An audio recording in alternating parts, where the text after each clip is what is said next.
Let This Grieving Soul Retire by Tsukikage, cast by Our Tale Studio. If you are interested in creating your own audiobooks, please check out our website at ourtale.ai. Now, enjoy the story. Oh! Hot spring training. All I could do was let out a sigh. As usual, he had a strange way of seeing things. Daily workouts were indispensable for treasure hunters. Not even the prodigious grieving souls could get away with slacking. In fact, it was often said that a hunter's level was directly proportionate to the amount of training they had done, and my childhood friends all had a manic obsession with training. Their renown wasn't for nothing. The only member not training regularly was me. You could even say it was part of their lifestyle. I learned this when I saw how Liz, Citri, and Tino all wanted to train even during our vacation. Energetic as ever, Luke's eyes sparkled as he swung the wooden sword Lucia had recently made for him. Nothing about him suggested that he thought of it as a chore. I had considered stopping him but dismissed the idea when I saw how much he was enjoying himself. Instead, I just let out a yawn. What training did you have in mind? Well, if I'm gonna train, then there's gotta be a waterfall. This man really liked his waterfalls. He was always making them part of his training, but I had my doubts if it worked. I had never stood beneath a waterfall, so I couldn't say for certain, but I had trouble imagining what use it could be for a man who could cross blades with mirages. Noticing my look of confusion, Luke smiled boldly. By standing beneath a waterfall and becoming one with nature, you can cut the world. You can? That's nice. You can. That's nice. In spite of it all, he was one of the foremost swordsmen in the imperial capital. There's nothing passion can't triumph over. Today, I think I'll go for 100 degrees Celsius. Huh? And the water's gotta be faster than your average waterfall. Put it as high as you can. I'm training endurance, so make it something that could leave a crater in the ground. Is it still a waterfall at that point? And wouldn't that be boiling water? Maintaining that for a long stretch will be my own form of training. G-Good work out there? Leader, while you were idling away in the bath, washing Ansem's back and dozing, I did nothing but control the water. Yeah, Good job, Grand Magus. Lucia #1. For crying out loud. Magi were often the most versatile members in a party, and Lucia wasn't called an archmagus for nothing. Hey, Crybaby, T and we're gonna train by running across the water. Me too? Oh, okay then. Me too. Oh, the water's gonna be scalding, so you better bring your A game. What? Much to Tino's horror, Liz clearly wasn't taking no for an answer. It's not a competition, you guys. Would there really be a day when that sort of training proved useful? And how do you even run across boiling water in the first place? I had a lot of questions, but I mostly wanted to know why Liz seemed so giddy at the idea. With a grin, Citri casually shuffled up to me. I'm going to work on my hot spring golems. What for? After that, I can't think of any training I can do that's particular to a hot spring. I suppose I'll try holding my breath. Why? You don't need to. You don't need to push yourself so much. Just relax and have fun.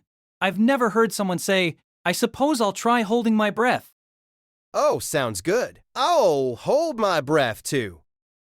Good idea, City. Simon T, we're gonna hold our breath. You too, Killian. Kill! It looked like the breath-holding idea really resonated. I just felt bad for Tino. What sort of training are you going to do? He had been silent up until now. Unlike his sisters, Ansem was a quiet man, but something about him prevented those silences from becoming uncomfortable ones. He was worthy of the title immutable, but as his longtime friend, I knew that he didn't disdain having conversations. He grunted in response to my question.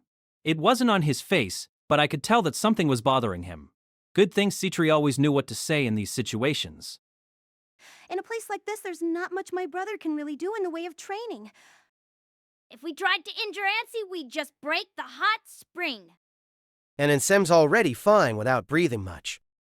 I had trouble wrapping my head around the fact that our most reliable member was also our most freakish member.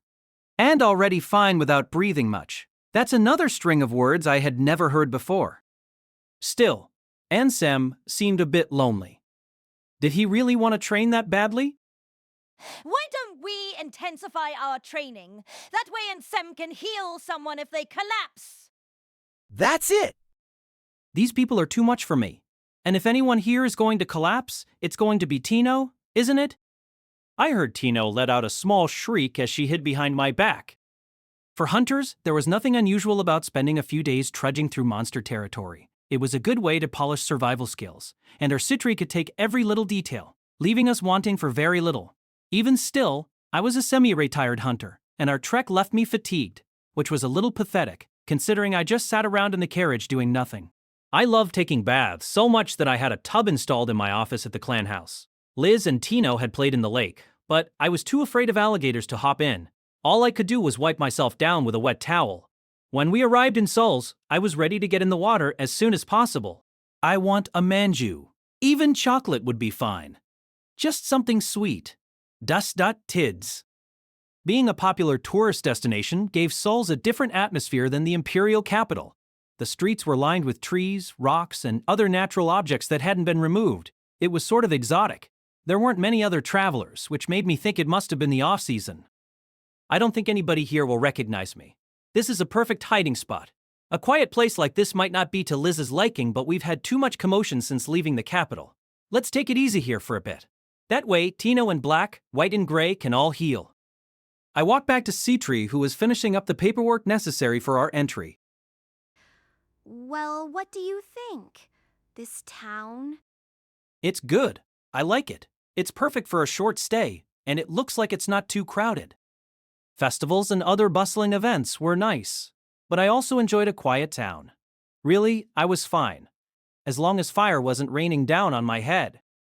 We had lost Arnold and company back in the Galest Mountains, so I figured there was zero chance of us running into them again. I watched Liz, that old wild child, drag Tino behind her as she went to see the town. Just a few days prior, she was still bedridden from her battle with Arnold, yet she had already recovered. I decided to expect a souvenir from them. I've heard the hot springs here are very rejuvenating. Sometimes wounded hunters come here. Next to her, Killiam and Drink were both exuding excitement. They elicited some odd looks from others, but they were far more mellow than Liz. They also did what they were told. Rejuvenation. That sounds nice. I had never once been critically injured, and Ansem would heal the wounds of the other party members. It only made sense that I wouldn't care about the idea of a rejuvenating hot spring, but something about those words had an appealing ring to them. Being able to travel on a whim was a privilege enjoyed almost exclusively by hunters. It would be a waste not to take advantage of that privilege. Citri and I began to stroll around the town together. Seeing all the different springs made me wonder just how big a water supply the town was blessed with. Just wandering the town was enjoyable. The rising puffs of steam kept the whole place warm, and walking around the town felt like enough to heal my fatigue. It seemed like the sort of land where you could start digging just about anywhere and quickly hit upon a spring. I considered moving to Souls once I quit hunting and was no longer bound to the capital. Just one thing bothered me. The town was a little too quiet. It wasn't a large locale, but it still seemed a tad lonely. We might have just come at a bad time, but I felt such a fine hot springs town could do to be a bit more lively. It would have been too much to expect Citri to have a safe house in Souls, but she did manage to find us lodgings for the week despite our sudden arrival. It was an inn reputed to have fine springs and good food, and catered not to hunters, but to wealthy tourists. Unlike the utilitarian inns meant for hunters, there was some effort put into making the building's exterior look nice. I was angry with myself for not bringing a camera. At the front desk, they asked if we're newlyweds. I'm pretty sure that was just flattery, I think. Why would newlyweds want a room big enough to host 8 people? I elected to not tell Citri about the look I received from the desk clerk. The look that said, "How'd this guy end up with her?" We were just some hunters and some extras. The inn's interior lived up to the expectations set by the exterior. Our room was spacious, floored with tatami, and smelled quite nicely, all of which were things you couldn't say about rooms made for hunters. Hunters were habitually covered in blood, oil, and dust, so their rooms were meant to be entered with footwear on. They were also designed under the assumption that their tenants would be performing maintenance on their gear. Even in the capital, tatami rooms were a rare thing. Before I became a hunter, staying in such a room was a dream of mine. After starting my career as a treasure hunter, I stayed in many tatami rooms, and it never got old. What's so great about tatami flooring? Being able to roll around wherever you want. That's what's so great. I once considered having tatami flooring in my room at the clan house, but Eva put a stop to that. She wasn't in the wrong. It would get dirty in a heartbeat. I might mention that tatami wasn't cheap in the Empire. Assuming that those mats cost the same in Souls as they did in the capital, our room probably cost 10 times what a normal one would have cost. I'm sure Eva would have been angry if she learned we rented something so luxurious. I'm so glad the room's to your liking. What luck that it was vacant. Normally something like this would be much prissier and require a reservation. That is lucky. Is it because it's the off-season? Indeed. I imagine all the tourists fled because of this town's proximity to the Gladys Earldom. Oh, because of the wait, then it's not the off-season? Does the Earl's territory get closer or farther depending on the season? Apparently the Earl's having a fair bit of trouble with a rampaging group of bandits. It appears that caused the reduced number of visitors. Oh, that sounds like a lot of trouble. It wasn't a rare story in the Empire. Just as Zeebrudia was home to legions of powerful hunters, many of its criminals were also quite fearsome. The knights did a fine job maintaining order, but they couldn't keep up with the criminals, who popped up like bamboo shoots. Lord Gladys had a capable bunch of knights at his command, so I figured their bandit troubles wouldn't last long. I don't think we need to worry about those bandits. Really, I think it's good luck. It allowed us to get such a nice room. Being a tourist destination, this town doesn't have much in the way of defenses. I bet that made most travelers feel uncertain. When Citri mentioned that, I noticed that the outer walls of Souls were made of wood and very simple compared to those of Elan and Gula. A town like this probably wanted to prioritize scenery, even if that left them vulnerable to dangerous monsters and scoundrels. Still, those tourists were worrying too much. Bandit squads only really targeted travelers and foolish merchants who forgot to hire guards. Even if it was a small one, a town was still a town, and that gave it a layer of defense. If that wasn't enough, Zeebrudia was a powerful empire. You couldn't attack one of its towns and expect to get away with it. Not to mention there was the possibility of powerful hunters passing by. Attacking a town just wasn't worth the risk. Yeah, but bandits don't attack towns anymore. In matter of fact, indeed. If you want to wipe out a town, smart application of a poison will do just fine. Citri, that's just plain and simple terrorism. It seemed she wasn't too concerned about the bandits either. I rolled around some more, stopping close to where Citri was sitting. I feel like I'm rolling around all the time. Maybe I should add that to my resume. The tatami, it saps my power. My body grows heavy. I can't do anything. Before I know it, I'll be one with the floor. My eyes met Citri's, and she smiled bashfully while patting her knees. Go right ahead. I gratefully placed my head in her lap. Citri's legs were wrapped in thin stockings and unbelievably soft, even though they were thinner than Liz's. I kept meaning to reward Citri for all her work, yet here I was the one being rewarded. I yawned, and she placed a hand on my head. I think we have time. Let's rest and wait for the right opportunity. Yeah, I was unable to resist my sleepiness, my consciousness drifting away. The last thing I saw was Citri's mellow smile. You have gotta be kidding me. Dazed, Ake squinted and looked at the castle resting atop the cliff. Arnold felt the same as his right-hand man. Everyone in Scorching Whirlwind was pale in the face. Gilbert had never let himself be intimidated by Arnold, but even he was wide-eyed with shock. Chloe looked quite grim. A bizarre, ominous chill had crept over them once they got within a few kilometers of it. Once it entered their vision, their anticipation gave way to certainty. Night Palace. This was a level 8 treasure vault not found in Nebulanoobs, and it was beyond anything Arnold could have expected. I don't buy it. You mean that man went in there with such a small party? Night Palace was the result of an immense supply of mana material packed into a comparatively small area. It affected the local climate, causing rain to pummel the ground like a constant waterfall. Blinding bolts of lightning constantly struck the many spires, and unidentifiable shadows could be spotted between the gaps in the clouds. They couldn't spot any monsters nearby, but that wasn't strange in such apocalyptic scenery. The treasure vault before them was clearly beyond the scope of what falling fog could handle.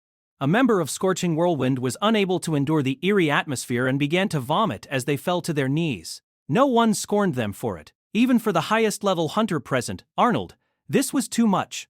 For a level 3, looking at Night Palace must have been like getting a glimpse of hell. What should we do? The treasure vault before them was something barely manageable to a party of 6 hunters of Arnold's level. With their current lineup, they were certain to die. Some of them might even be crushed by the pressure before they even reached any monsters. The problem was that the same should have been true of the 1,000 tricks. His party also had its share of deadweight. Even at a distance, it was clear Night Palace wasn't a vault you could get through, just because you had a level 8 with you. If the 1,000 tricks was going through the vault, it meant the levels of those deadweight members were much lower than they should have been. Arnold recalled how the 1,000 tricks received his attacks without any armor or other defenses, as he let that junior hunter fight for him. Arnold made up his mind. Damn, we'll fall back, think up a plan, and prepare ourselves. I don't believe it. I don't goddamn believe it. The sky was such a perfect shade of blue I almost couldn't believe it. A refreshing breeze blew through the wide-open carriage window. I smiled as I watched the mellow scenery roll by. Too bad we couldn't meet up with the others. I let out a yawn before replying to her. Yeah, these things happen. Rumors didn't do justice to the imposing sight of the level 8 treasure vault, Night Palace. In my experience, treasure vaults designated with a high level had an unmistakable aura of danger. Night Palace was no exception. Its towering figure rested atop a cliff. Billowing thunderclouds coiled about the castle's numerous spires. Solemn, gigantic walls surrounded the outer perimeter, making it look unlike anything produced by nature. But what struck me as the most hellish of all was the constant downpour. The skies were clear just a short distance away from the vault, meaning the rain was most likely a product of mana material. In spite of the treasure vault's gloomy atmosphere, not a single monster prowled around outside. This was a sign of just how dangerous Night Palace was. As they were sources of mana material, most treasure vaults would attract powerful monsters to their premises. A level 8 treasure vault would normally have plenty of monsters skulking around both inside and out.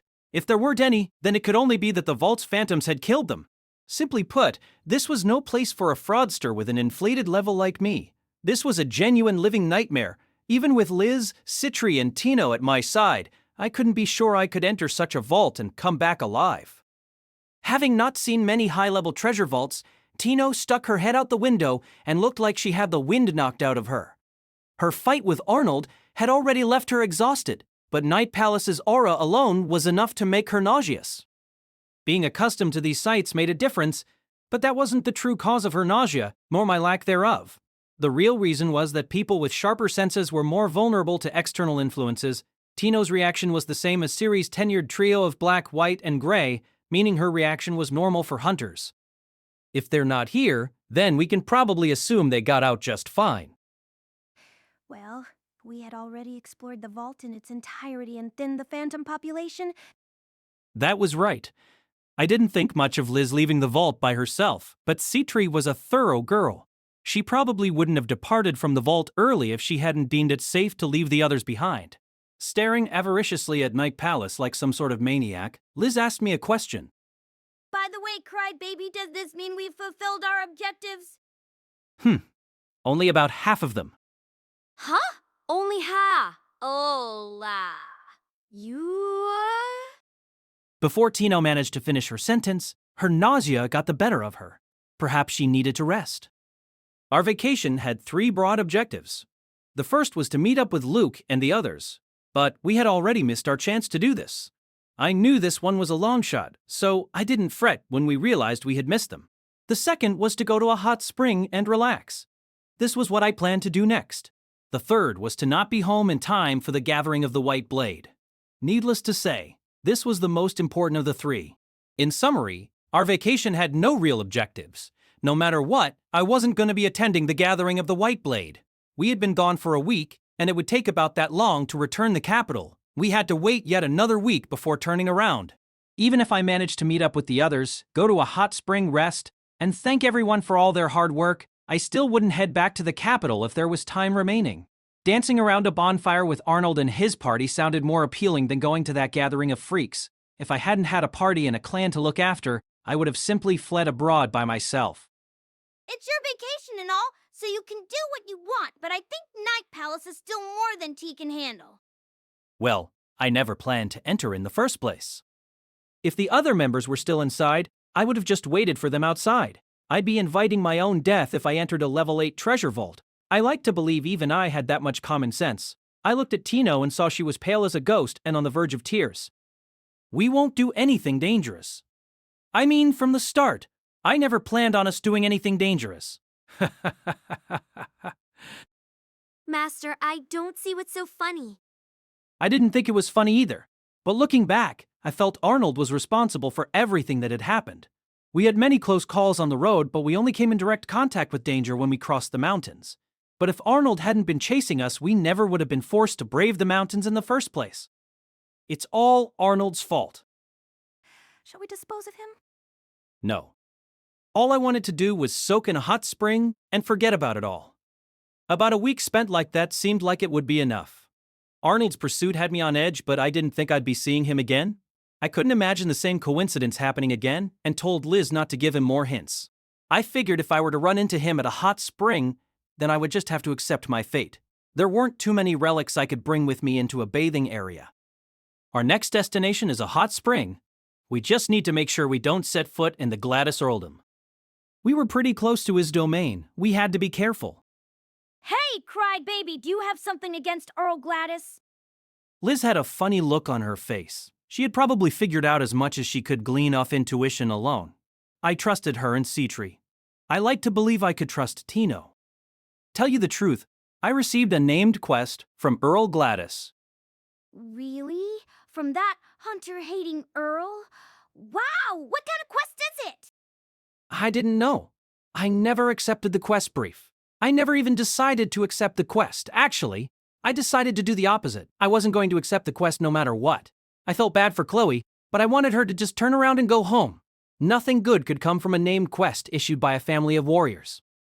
Unlike Liz, who had a twinkle in her eyes, Citri solemnly accepted my reasoning. Very well. We'll avoid the Gladys Earldom. Near his territory, there should be a small town famous for its hot springs. However, going there would place us dangerously close to the Earl's domain.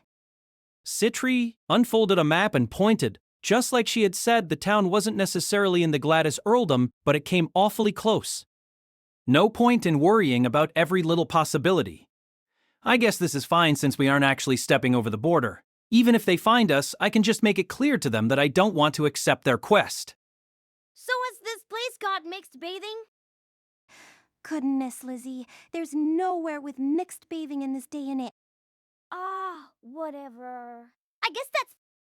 I feel bad that Luke and the others can't join us, but if it turns out to be a good spot, then we can just bring them along with us another time. Oh, I should release Black, White, and Gray once they've had a chance to relax at the hot spring. I rubbed my eyes and let out another yawn as I hyped myself up for a long overdue visit to a hot spring. Eclair Gladys sprinted down a carpeted hallway. She narrowly avoided colliding with a maid and received a scowl from a young knight, but she didn't stop. She reached the furthest room in the mansion and practically slammed into its heavy door as she pushed it open. The head of the House of Gladys, Van Gladys, furrowed his brow at his daughter's brazen discourtesy. Tell me, Father, is it true you have issued a name quest to the 1,000 tricks? Eclair, as a daughter of the House of Gladys, you must show some grace. Please, answer me. Why the 1,000 tricks? I don't see any need to explain myself, but as a man of the nobility, I cannot permit myself to remain indebted to a hunter. His sharp glare reminded Eclair of her role in creating that debt. She bit her lip. A named quest from a noble was proof that a hunter was among the best out there. A Zebrutian noble establishing relations with a hunter was a significant thing, all the more so when that noble was famous for despising hunters. Renown. It was among the most valuable rewards a hunter could ask for, and it was what nobles paid out. A quest, offered by a large trading house, could pay in gold, but clear renown wasn't so easy to come by. In the incident with the auction, Eclair became indebted to the 1,000 tricks. In the complicated world of the nobility, it would reflect badly on the House of Gladys if their means of repayment was insufficient. However, a high-level hunter would already have plenty of wealth, power, and renown. Lord Gladys sunk into a brief silence before continuing. But I cannot pretend I have no interest in that man. He became a level 8 hunter before Ark Rodan. This is a good chance to see just what sort of feats he's capable of. The House of Gladys was well known for its distaste for hunters, but this wasn't some blind hatred. They simply had absolute confidence in their strength, and that of the knights at their command. Even hunters would be shown respect by the House of Gladys if they were considered worthy, and true to form, the house did maintain relations with the House of Rodan. But there was no denying the fact that earning the respect of nobles was very difficult. And so you asked that man to exterminate Bandit Squad Barrel? Who did you hear that from? Monta told me. If there's one thing I'd change about that man, it's his weakness towards you. Lord Gladys sighed at the thought of his right-hand man. Montour was most likely just trying to make sure Eclair understood the consequences of her mistakes. Or perhaps he just thought Eclair might find the subject interesting. Bandit Squad Barrel. They were cruel and bold, strong and cunning. A band of 100-some men, criminals of all sorts, chose to avoid the domain of Earl Gladys, but Bandit Squad Barrel ran rampant, attacking towns and villages. Knights had been dispatched many times to stop the bandits, but each attempt was in vain. If a large number of knights attacked, the bandits would flee. If a small number of knights attacked, the bandits would fight them off. Nothing could be more humiliating for an earl known for his strength on the battlefield. The bandits chose underhanded tactics, but that didn't mean they were weak. They had even managed to fight off groups of high-level hunters. Normally, this was no time for a noble to be attending an auction, but Lord Gladys's status had obliged him to show up. However, at this rate the reputation of his knights was going to erode. Previously, the plan was to enlist the aid of Ark Roden and send him along with the Earl's knights to crush the bandits. A joint operation with knights would be a good opportunity. It would be a test of both strength and character for the 1,000 tricks. If his strength was genuine, then even the knights who looked down on hunters would be forced to recognize his talents. For better or for worse, the name Rodan was well known and carried its own baggage. The 1,000 tricks, however, was a newcomer. A show of his strength just might affect even some like Lord Gladys, who had a deep-seated disdain for hunters. Father, when will we arrive? I received word that he's left the capital. He should be here shortly. Cast aside your previous animosity towards that man, and prepare to offer him a cordial welcome. Yes, Father! Eclair's animosity had already faded. What she harbored towards the 1,000 tricks was fear. As his daughter lowered her head as though trying to make herself smaller, Lord Gladys began to show the first signs of apprehension. We spent a day traveling while making sure to avoid the Gladys earldom and reached our destination, a town named Souls, without incident. Souls was a small town nestled among some mountains. The distinct scent floating from the town suggested that Citri wasn't lying when she said the place had famous hot springs. We got out of the carriage, because Arnold was chasing after us. This was the first time in a few days that we stepped inside a town. There really isn't anything better than a vacation. With all my assailants behind me, I rolled around on the floor and appreciated what a great thing tranquility was. At heart, I was both a pacifist and a lazy bum who didn't want to move any more than I had to. I just frequently found myself at the center of trouble. The sun had set and I continued to space out, but then Liz spoke up. Hey, do you want to go slay a hot spring dragon together? I heard about it while walking around the town. Apparently, there's a nest nearby. I think I'll stay here. And just like that, my relaxation was brought to a halt. We were at a hot spring. Why did she have to go exterminating monsters? And what kind of half-assed name was Hot Spring Dragon? Our inn was a high-class one that catered to merchants, and it showed in every detail. Our room was large, our bedding was soft, and our food was made with the best ingredients from both the land and sea. The spring water was straight from the source and never recycled. There was a large tub, and then each room had its own open-air bath. If you wanted to, you could comfortably spend a whole day without leaving your room. Why should I go fight a hot spring dragon on the very first day? Citri's lap pillow had let me recover all my lost energy, but I planned to save that energy for the hot spring. That energy wasn't something I could use on just anything. Simu! How often do you get to fight a big monster? What did we even come here for? Really? I think we've been running into way too many big monsters lately. Even though she spent the day walking around Sulls, my tiny childhood friend was full of energy. Liz pursed her lips, grabbed my arm, and shook me. Without Luke and the others, I was her only playmate, and I wasn't up for that role. If she wanted something to play around with, Tina wasn't doing anything. Let me say it right now. I don't plan on doing a single meaningful thing while I'm here. For the next 2 weeks, I'm going to eat, bathe, sleep, and wait. In other words, you've already made your move. Huh? Yeah. Exactly. It's all according to plan. Leave it to Citri to back me up even after saying something so pathetic. I guess you could say I had made my move. We had our bumps on the road, but my vacation was more or less going as planned. We were at a hot spring. Warm, luxurious baths were an arm's length away. What could be more important than that? I was going to forget Arnold, the gathering of the White Blade, the named quest, all of it. I would leave it in the hands of future Krai. At some point, Citri had changed from her alchemist robes to a blue yukata with a floral pattern. It didn't show any more skin than her usual outfit, but something about it was refreshing and a bit alluring compared to her usual bulky gear. She had good posture and the yukata almost seemed tailor-made for her. No doubt, Citri had worked harder than anyone else during our vacation. I hoped she would at least rest her wings for the last stretch. There were also male yukatas available, but I couldn't wear one of those and keep all my relics equipped. Keeping myself alive was my top priority. I even kept my rings on when I got in the bath. Killiam, however, had chosen to don a yukata and began striking poses. The yukata didn't really match its ripped figure. I wondered if maybe it was a more playful fellow than I had realized. City, when did you change? And where's mine? Don't tell me you think you can use this as a chance to seduce my Krai baby. The only one here who would do that is you. Besides, how many times do I have to remind you that he isn't yours? You can get a yukata from the inn employees, so why don't you go do that? Liz, if you put on a yukata, then you can't really go around kicking things. Liz looked conflicted. Setting aside whether she might even need to kick anything at a hot spring, she had always hated wearing clothes that were hard to move in. However, her disciple was glancing about like she was eager to try one on. It appears there aren't many customers, so I'm sure we'll have the place all to ourselves. That's good to hear. I didn't mind if there were other customers, but if I was alone, then I could swim around in the tub. But more importantly, this meant Liz was less likely to get into any altercations. Liz and Citri both looked like endearing girls, and so they often received various solicitations at inns.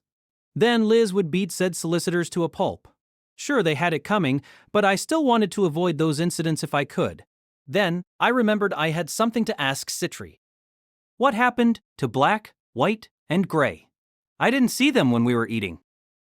Matter of fact, per your instructions, I secured them a room, and they should be receiving meals. Anything more than that isn't my concern.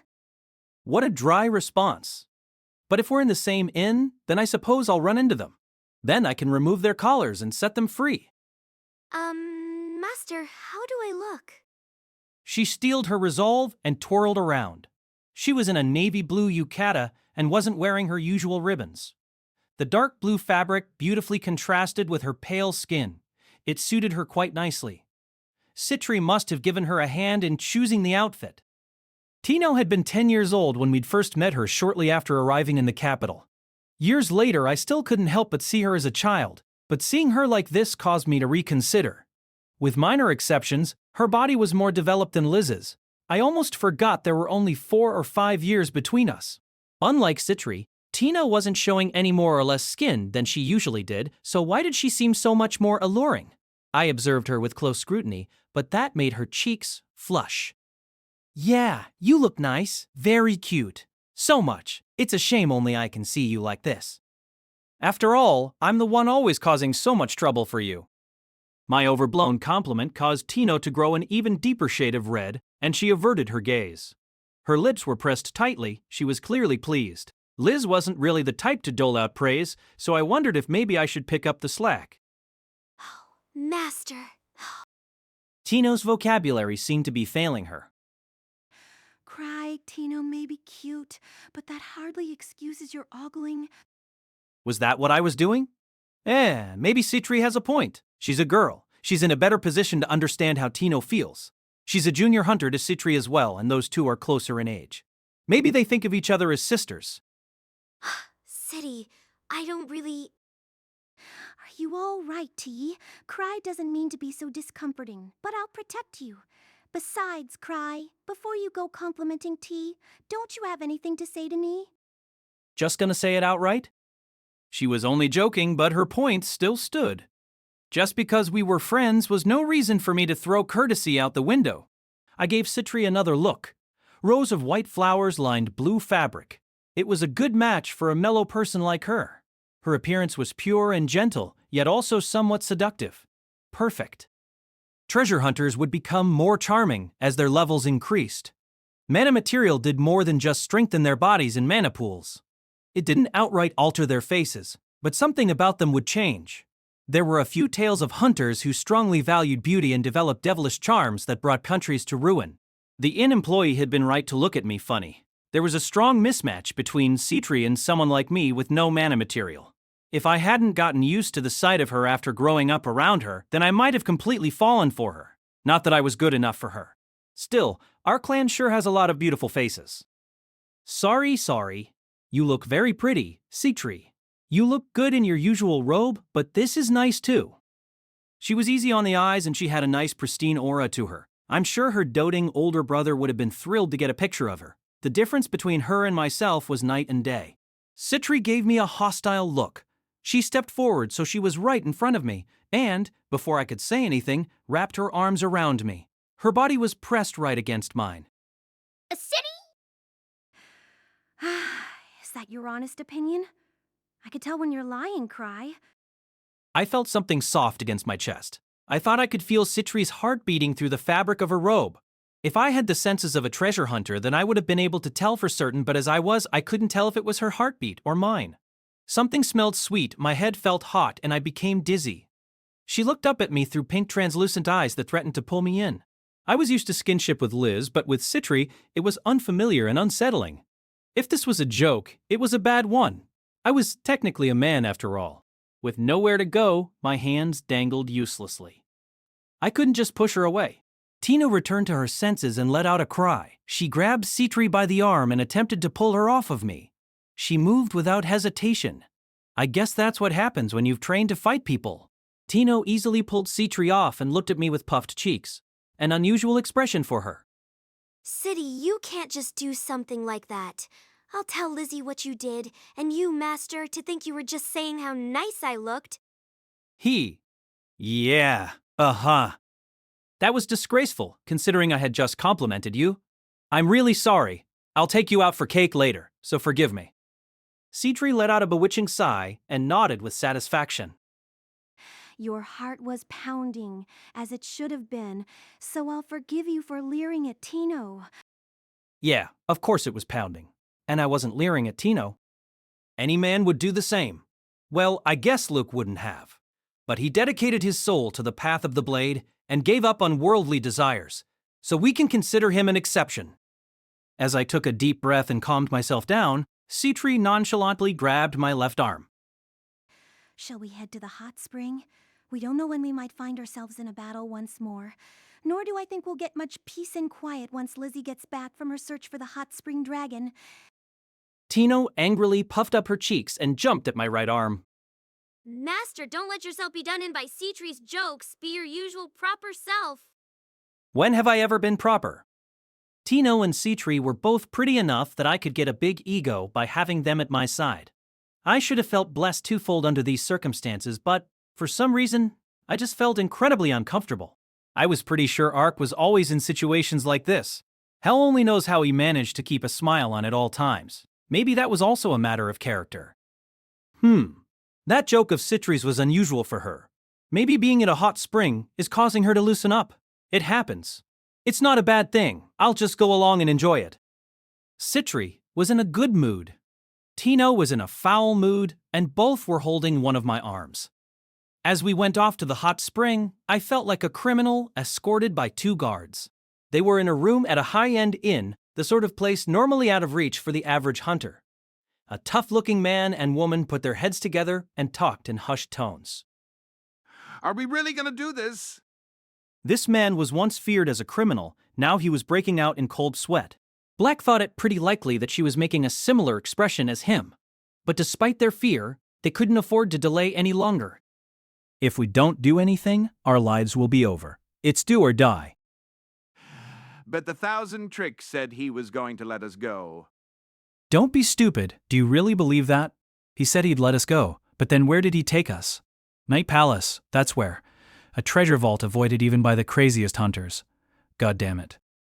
Even from a distance, Night Palace was more horrifying than rumors could do justice. Black thought she felt her heart stop just by looking at it.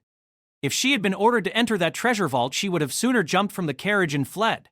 She probably would have been killed for it, but it was a worthy risk. Black, White, and Gray were all fairly competent hunters, but there was nothing they could do against a place like Night Palace. It was a tough journey that they had been forced to go on. They had been forced to drive the carriage and look out for monsters. In towns, they hadn't been allowed to rest and had to watch drink and the carriage. In the forest, they had been forced to fight off all sorts of monsters. They had even been chased by a level 7 hunter. Many times they had thought it would be better to just die than go on like this, but that treasure vault was something else entirely. Even after traveling with 1,000 tricks, they didn't have a clue of what sort of powers he had. But Black, White, and Gray could all agree on that one point. The man was insane. This was a vacation, but it was a level 8's idea of a vacation. It wasn't something they could keep up with. They were at what appeared to be a hot spring town, but the 1,000 tricks said they had only accomplished half of their objectives. It was hard to believe, however. It was very possible that Black, White, and Gray might get swept up into something even worse than anything they had yet been through. After all, back in the forest, one of those maniacs had mentioned something about them still being useful alive. It was then that Gray entered the room. His face looked completely drained of energy. He never had a healthy complexion to begin with, but now he looked almost like a corpse. His face twisted when he heard Black's proposal. I want out. What? If you stay, it's a slow but certain death. I don't think I can stand against those guys. Don't worry, I won't say a word about what you're doing. When did you become such a coward? Gray shrugged his shoulders and left the room. This was unexpected. Black, White, and Gray were all more or less equally skilled, but put to it, Gray was probably the smartest of them all. Yet the man Black and White just saw displayed not a hint of courage or will to resist. Perhaps he wouldn't return to a life of crime, even if he made it home alive. What do we do? We'll play the cards we've been dealt. It's our only choice. Maybe they'll let their guard down if one of us stays behind. They didn't have to worry about being snitched on. Their captors weren't so kind as to reward Gray for doing so. Gray bailing on them was an unforeseen turn, but they had already formulated a plan. They didn't intend to fight the 1,000 tricks. Even if they caught him by surprise, he could annihilate them with just his pinky finger. The only thing still standing in their way was their collars. Destroying them would be difficult, and they could still get shocked, no matter how far they ran. It was truly an invisible shackle. At first, the ignoble held the key, but now it was in the hands of the 1,000 tricks. They said we'll be here for a week, maybe 2. I think we should act early. We'll succeed. We've gotta. They're not keeping a close eye on us right now. This is our chance. Got it. They didn't know much about the 1,000 tricks. They knew he looked like a benign guy. He seldom worked. He said pathetic things all the time. He constantly had his guard down, and he wasn't remotely imposing. And yet everyone was desperate to stay out of his way. It was possible he was just putting on an act, but there was one thing only Black, White, and Gray knew. The 1,000 tricks is getting complacent. He's not keeping an eye on us, and stealing is part of our way of life. When it comes to that key, it's better that he has it rather than the ignoble. Citri, that terrifying woman, knew what an overwhelmingly advantageous position she had been in, but she had never shown them the key. They never had the faintest idea where she kept it. But that was the right thing to do when controlling slaves. However, the 1,000 tricks was different. He was overbearing, but also showed the sort of generosity you could offer when you had the upper hand. He brought out the key right in front of Black, White, and Gray. Maybe he just wanted to nip their escape plans in the bud. Maybe he really planned to release them. Either way, they had a good idea as to where he kept the key. He carried it around with him. If that was the case, they were certain they could steal it. After all, he didn't pay any attention to them. No more than someone might mind a bug on the ground. The 1,000 tricks was overwhelmingly powerful. Even if they didn't have the collars, they wouldn't be able to take him down. But that man was still a human, not some infallible god. This meant there was still hope for them. Fortunately, they were at a hot spring. There were changing rooms. I've checked the locks on the lockers. They're a bit complex. I can get them open. I'll just need a minute. They don't worry about clothing theft in these fancy places. Right. Let's do it. They were up against a fiend, but that didn't mean Black and White were just going to sit quietly and wait to be crushed. As they stood up, the two of them tried to hide their fear through twisted smiles. I was all alone in the main bathing area's changing room. It seemed like there really weren't any other guests at the inn. It all felt very luxurious. I hummed a tune to myself as I walked up to the lockers. Seasoned hunters never neglected thorough preparations. I knew that, even if I wasn't among their ranks, I was weak, to put it nicely. Without my relics I was just a normal guy, and so I rarely removed them unless I was in my own room. That didn't change just because I was on vacation. It didn't feel good entering a hot spring with a bunch of jingling relics, but I didn't have any other choice. Luke and Ansem would protect me if they were present, and that would let me keep the number of relics to a minimum. But I was by myself, so I couldn't make any compromises. There might be thieves. I removed the relics I wore over my clothes and then removed my clothes. Having my hounding chain around my waist would be uncomfortable, so I activated it. It arranged itself into a dog-like sitting position. I only had so much room on my fingers, so I kept my excess rings in a bag. I took those rings out and hung them on the hounding chain. Semi-automatic relics were really convenient at times like these. Bracelets, necklaces, pendants, circlets. They all went to the hounding chain in that order. Then went the key ring I kept at my waist. All those keys were also relics. Key-type relics were pretty popular. As I searched my pockets, I found a golden key. It took me a moment to remember that it was for the collars on black, white, and gray. I considered taking it with me, but the key wasn't made of mana material. Relics didn't rust and were rarely affected by their surroundings. But a metal key might rust, and I didn't see any reason to bring it with me. I put the key in the locker, grabbed a towel, and headed to the bathing area with my hounding chain.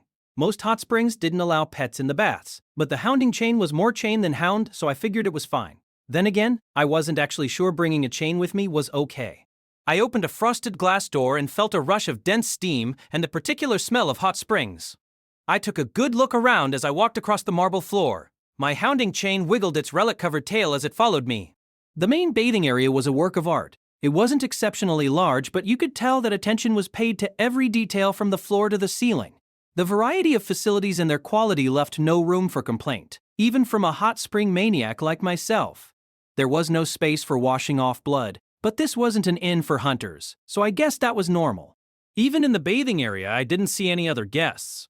Not at the showers, nor at the tub itself. It was a Krai Andri solo performance. If no one else, black, white, and gray should have been at the inn. Perhaps they were just resting in their room? I lightly waved my hand as I aimlessly walked around the edge of the bath. Just the feeling of relinquishing the added weight from my shoulders revitalized me. In the bath, hot water poured from the mouth of a statue shaped like a dragon. The walls were engraved with a relief which was entirely incomprehensible for someone like me, who had no interest in art. Unfortunately, the bath wasn't big enough to swim in, but I didn't mind. I was old enough that swimming around just because no one else was around felt childish. This is perfect. There's even an open-air bath. I made up my mind. I would move to Sul's once I retired. I walked up to a glass wall and aimlessly glanced into the open-air bath. Soaking in the rock-carved open-air bath was a bright sky-blue dragon. Huh? I rubbed my eyes and looked again, but the dragon was still there. Overall, it had a fancy, round outline. It had big doe eyes. It was about 3 meters tall, but that was on the small side for a dragon. Hot water overflowed from the tub. Large droplets splashed against the glass wall as the dragon shook its wings and wagged its tail with pleasure. My hounding chain ran in wild circles around me. It probably would have been barking if it was capable of it. I stood in a daze for a moment before I decided to pretend I hadn't seen anything. I went off to the showers and took my sweet time rinsing my body from head to toe. My heart was still pounding. It was a different sort of pounding than when Citri pressed herself up against me. Putting a dragon in a bath. There's no understanding the tastes of the rich. Once my body was squeaky clean, I fearfully glanced at the open-air bath from a safe distance. I saw the vague shape of something blue. Of course, it was still there. I thought about what to do as I slowly sank into the water. It was fairly hot, but that was all the better. My body began to relax, like my fatigue was dissolving in the water. Covered in relics, my hounding chain loyally sat nearby. But all I could think about was the dragon. I had come all this way to a hot spring, and I couldn't even enjoy it. I had seen all kinds of dragons, but that one was new to me. It didn't even make sense. No one would believe me if I told them about it. Even I wasn't certain of my sanity. I continued to soak in the warm water while giving occasional glances towards the open-air bath, but the dragon wasn't going anywhere. It was frustrating. With the dragon in there, I couldn't enjoy the open-air bath. Maybe I should have brought Killiam with me. But that would have been discomforting in its own way. Then a thought occurred to me. Maybe I could join the dragon? When I really thought about it, it seemed like there was no way a dangerous creature could enter the open-air baths of a high-class inn. Hot water poured from the mouth of a dragon statue inside. Maybe dragons were a sort of signature of this place. Dragon baths, is it? I think I prefer normal baths. I saw the dragon's neck sticking out of the water. It looked quite pleasant. I didn't know anything about the facial expressions of dragons, but it looked relaxed. The dragon was a tad large, but there was still plenty of room. I could easily fit in if I wanted to. I had been through all sorts of experiences, but bathing with a dragon would be a first. Not that I had ever felt the desire to. Maybe I should just give up on the open-air bath. This was a dragon we were talking about, and I had no mana material and couldn't hurt a fly. Even if the dragon didn't mean to hurt me, I could still get tossed across the room if it bumped into me by accident. After sitting with warm water up to my neck, I began to feel dizzy. I had completely forgotten about my plans to give the sauna a visit. Now I didn't have enough time for that. Should I join the dragon or not? Can I? Is it safe? Is it dangerous? No. Let's put ourselves in their shoes. I am a dragon. I'm relaxing in a hot spring and a human comes along to bathe. The human is weak. Unlike those monstrous hunters, this one has no particular powers. I am a dragon. There is next to no chance that I might be hurt. Would I really bother to attack under those circumstances? No. With my mind resolved, I stood up. Surely the dragon was a signature part of the inn, like a pet. I had nothing to fear. Showing fear might only make things worse. I opened the door to the open-air bath and stood before the dragon with my arms crossed in a bold, assertive pose. Then, for no particular reason, the dragon hit me and sent me soaring. I crashed through the glass wall and stumbled into the main bath. My safety rings prevented me from taking any damage from the blow or from the broken shards of glass. The sky-blue dragon glared at me, its doe eyes glinting in a way that shouldn't have been possible. My hounding chain stood in front of me, as though trying to protect me. I was confused, but I still managed to let out a shrill cry.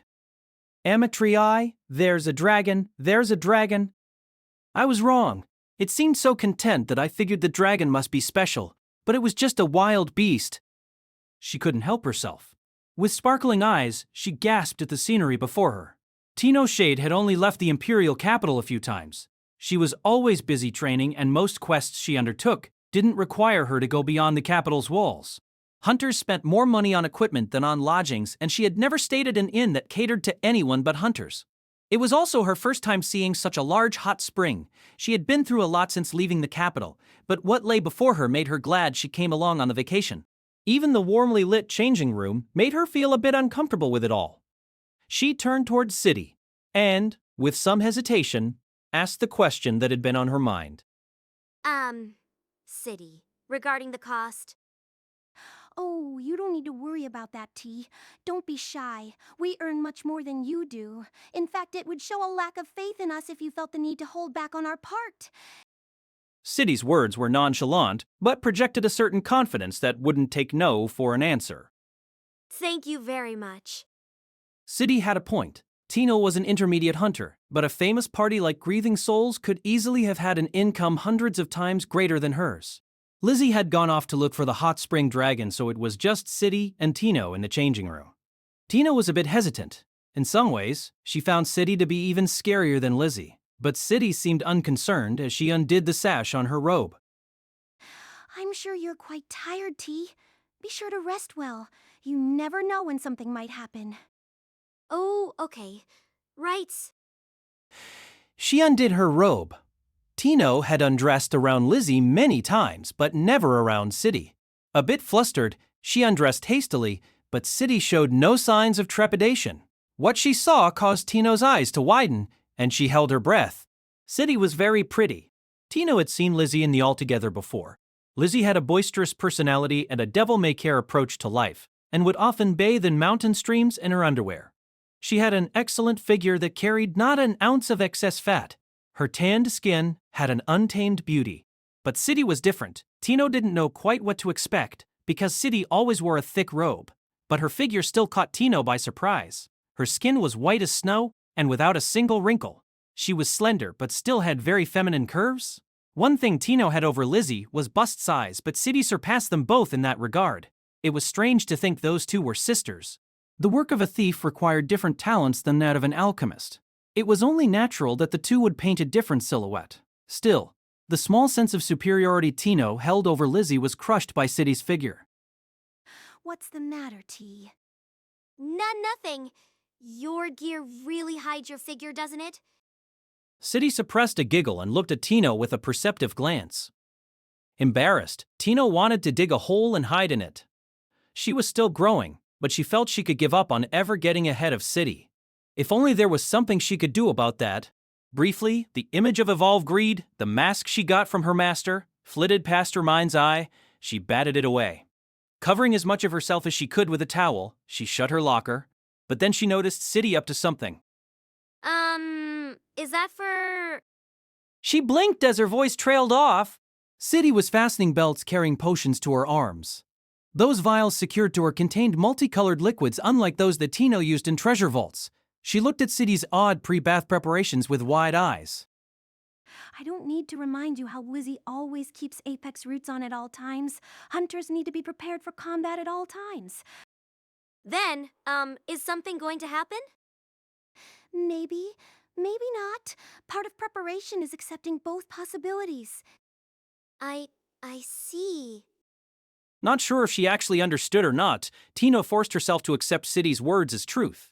Tino had never seen someone make such thorough preparations, but City was leagues smarter than her, so surely she couldn't be mistaken.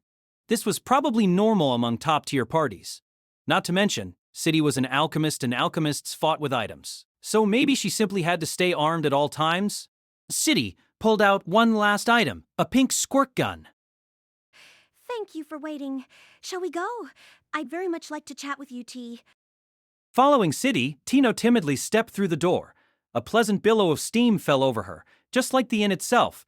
The baths were unlike anything she had ever seen. The floor was made of smooth stones and felt nice to walk on with bare feet. A subdued yet intricate engraving adorned the walls, and a tub large enough for multiple people was filled with transparent water.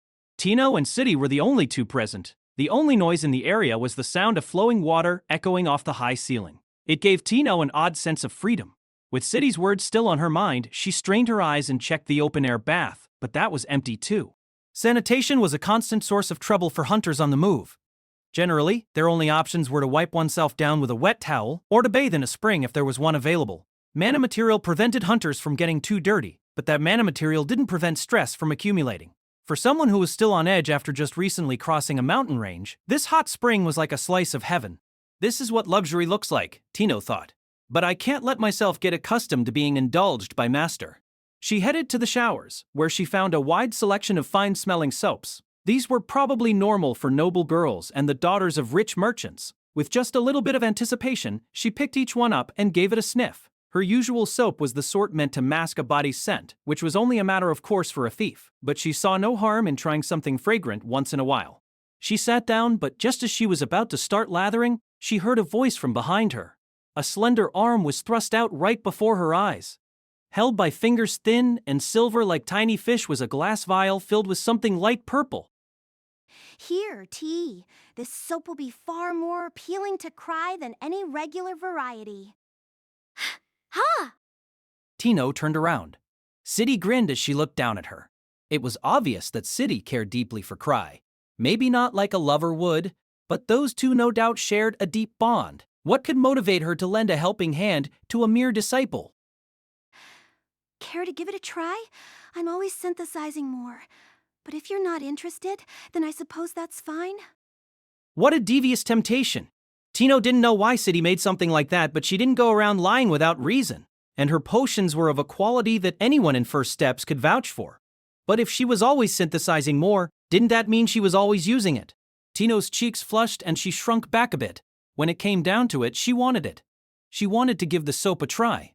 She wanted the praise of her master more than that of anyone else. He might not spare much thought for her, but now a means to draw his attention was right in front of her eyes.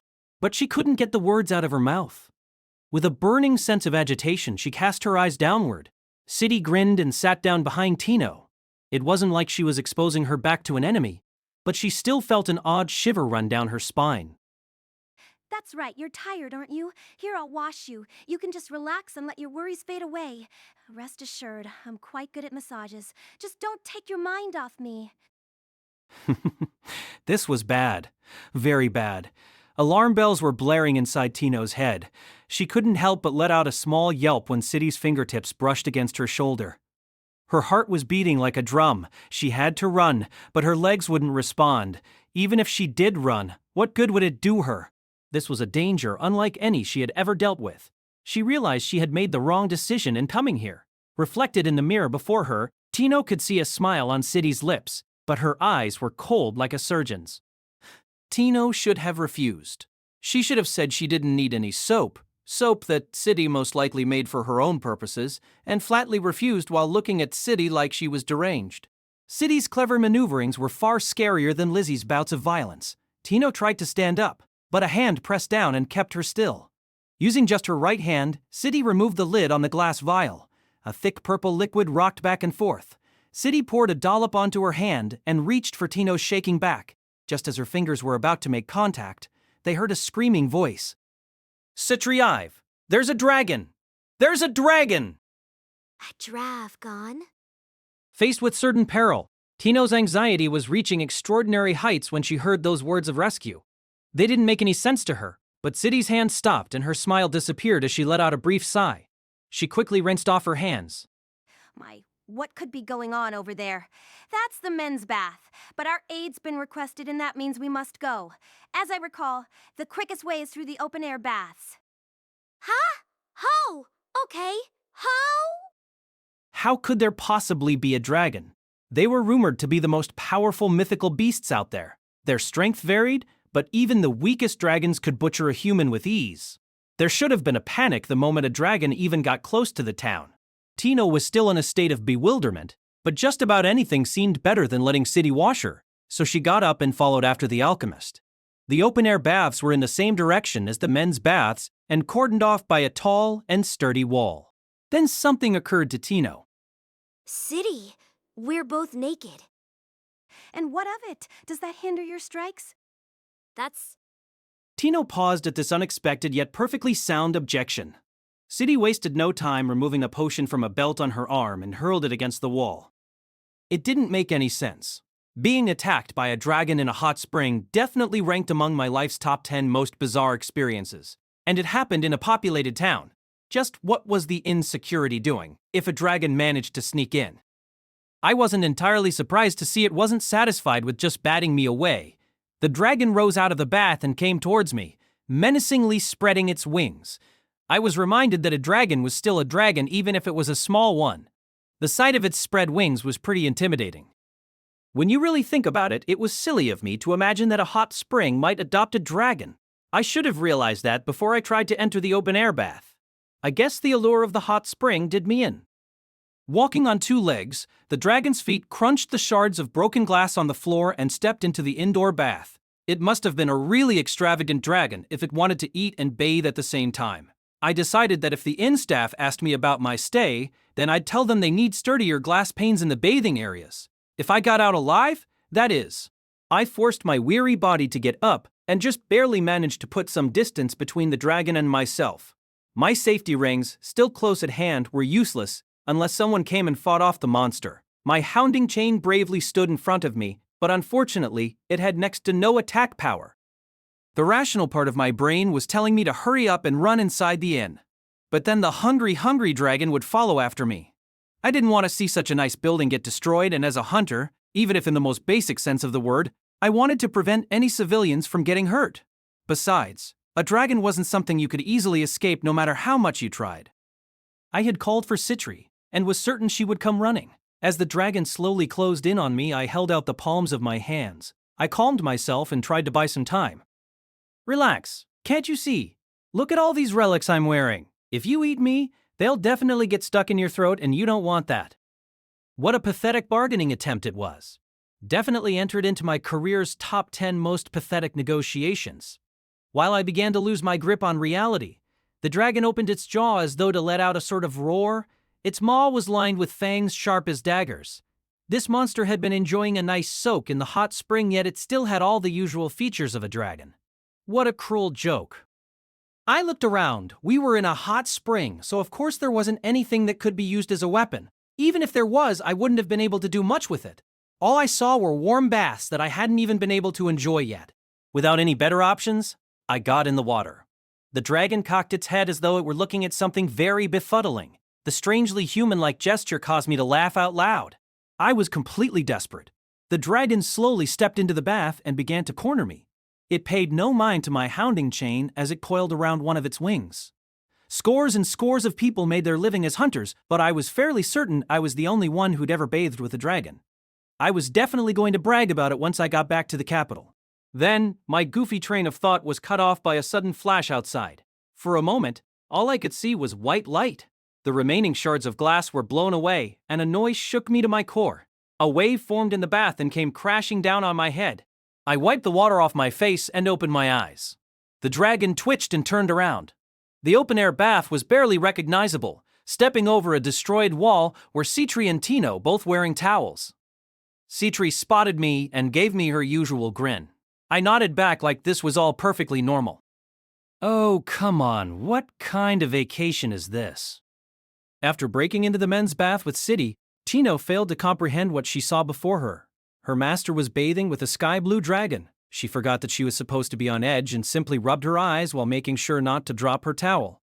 It seemed she really wasn't hallucinating. Half submerged in the hot water, her master looked perfectly calm. He wore the smile of someone content with the world. The unfamiliar dragon growled when it saw Citi and Tino. He called us, but not because he wanted to be rescued. What's he doing? Tino wondered. When she really thought about it, it didn't make any sense for the strong to ask for help from the weak. She also recalled her master's words. He had cried out, but he hadn't actually mentioned anything about rescuing. She had assumed that shouting about the presence of a dragon must be a call for help, but the Thousand Tricks was a dragon slayer. She brushed aside her bashfulness and took a step back as she prepared for a potential dragon attack. Tina was almost completely unclothed. Only a small towel was wrapped around her. She didn't have her usual knives, nor was she wearing shoes. A hot spring wasn't a place you normally expected to find a dragon.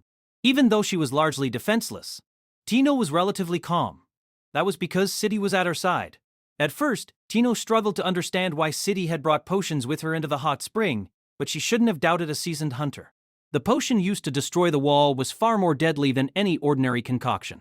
Alchemists were supposed to be ill-suited for combat, but apparently that didn't apply to the best of the lot. However, even such a seasoned hunter couldn't have predicted this situation.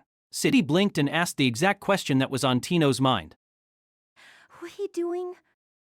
Isn't it obvious? No, Master, it's not, Tino thought. Dragons tended to have strength proportional to their size.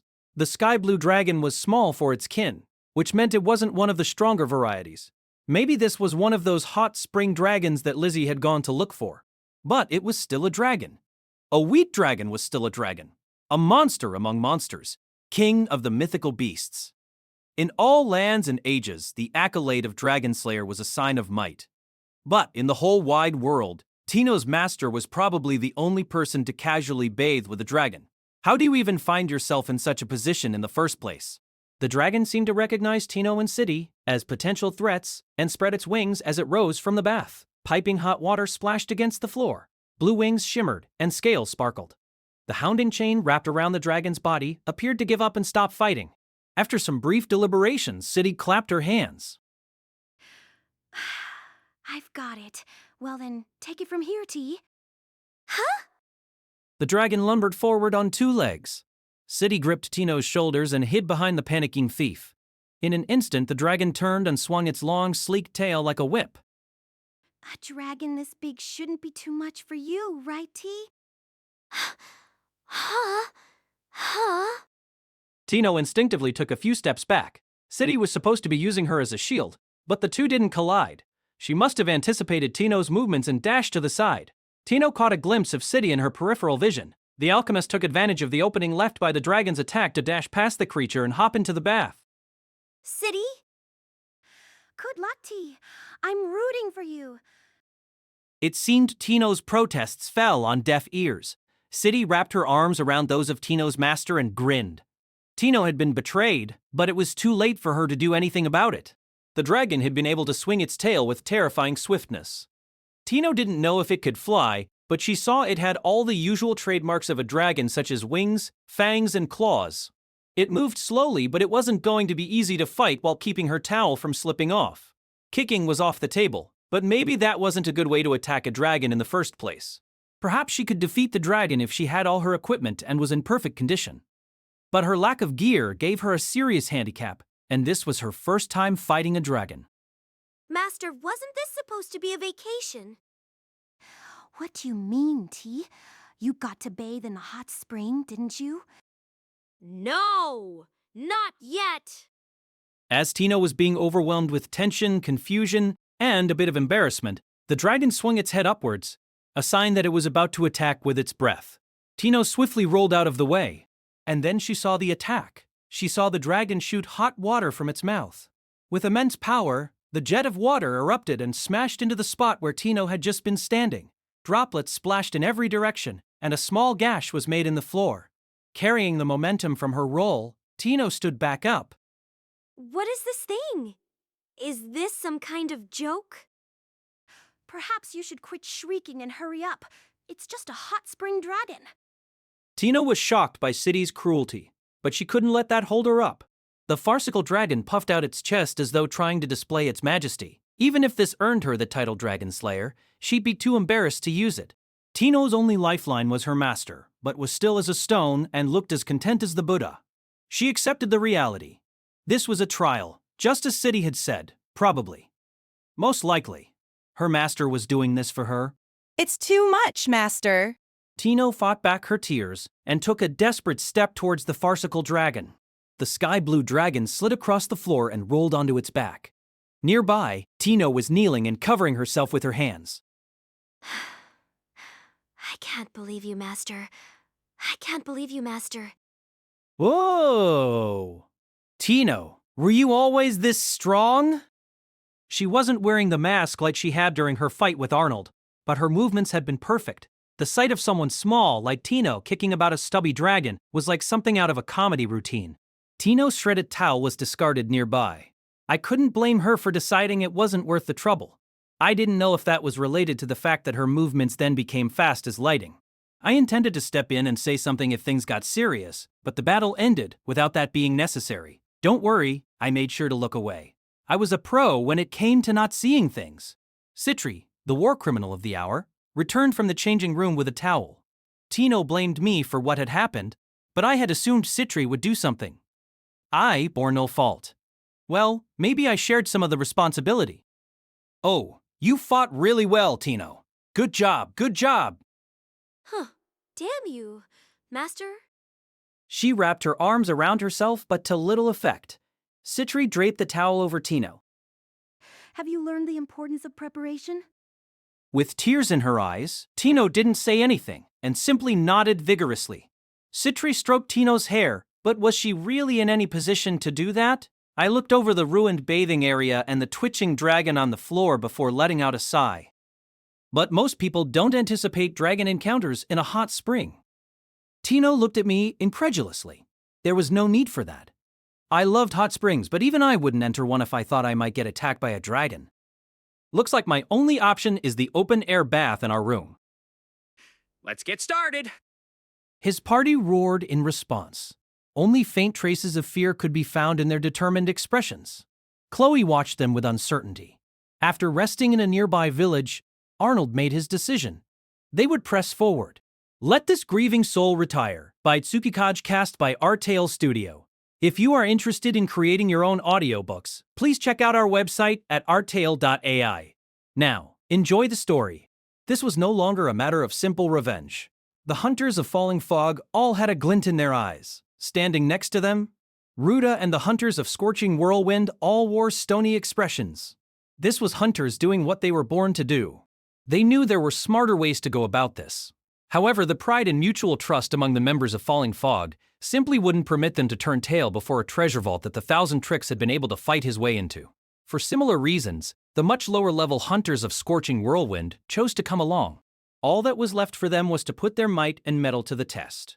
And if that was their decision, Chloe couldn't turn around either. Not an iota of animus remained in Arnold's eyes. Night Palace wasn't so easy that it could be challenged by a mind weighed down by negative emotions. The towering castle before them was just as imposing as it had been a few days prior. The churning thunderclouds, the eerie calm that pervaded the eye of the storm, it was all still there.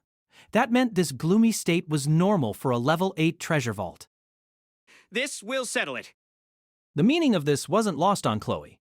These hunters had come to terms with the difficulty of the vault before them. They would gain first-hand experience of a treasure vault that the Thousand Tricks had likely delved into with only a small handful of allies. By doing so, they would both regain their respect for the hunter and allow them to move on from their dispute with him. A abruptly furrowed his brow as a doubtful look formed on his face. I don't see a carriage. Are they really in there? Everyone looked around. They had an unobstructed view of the surrounding plains and couldn't spy a single monster, to say nothing of a carriage. They should be there. There were no signs they were bluffing. Not that it matters any longer. A forced a smile to his lips and laughed. No need to tell me. We'll follow you wherever you go.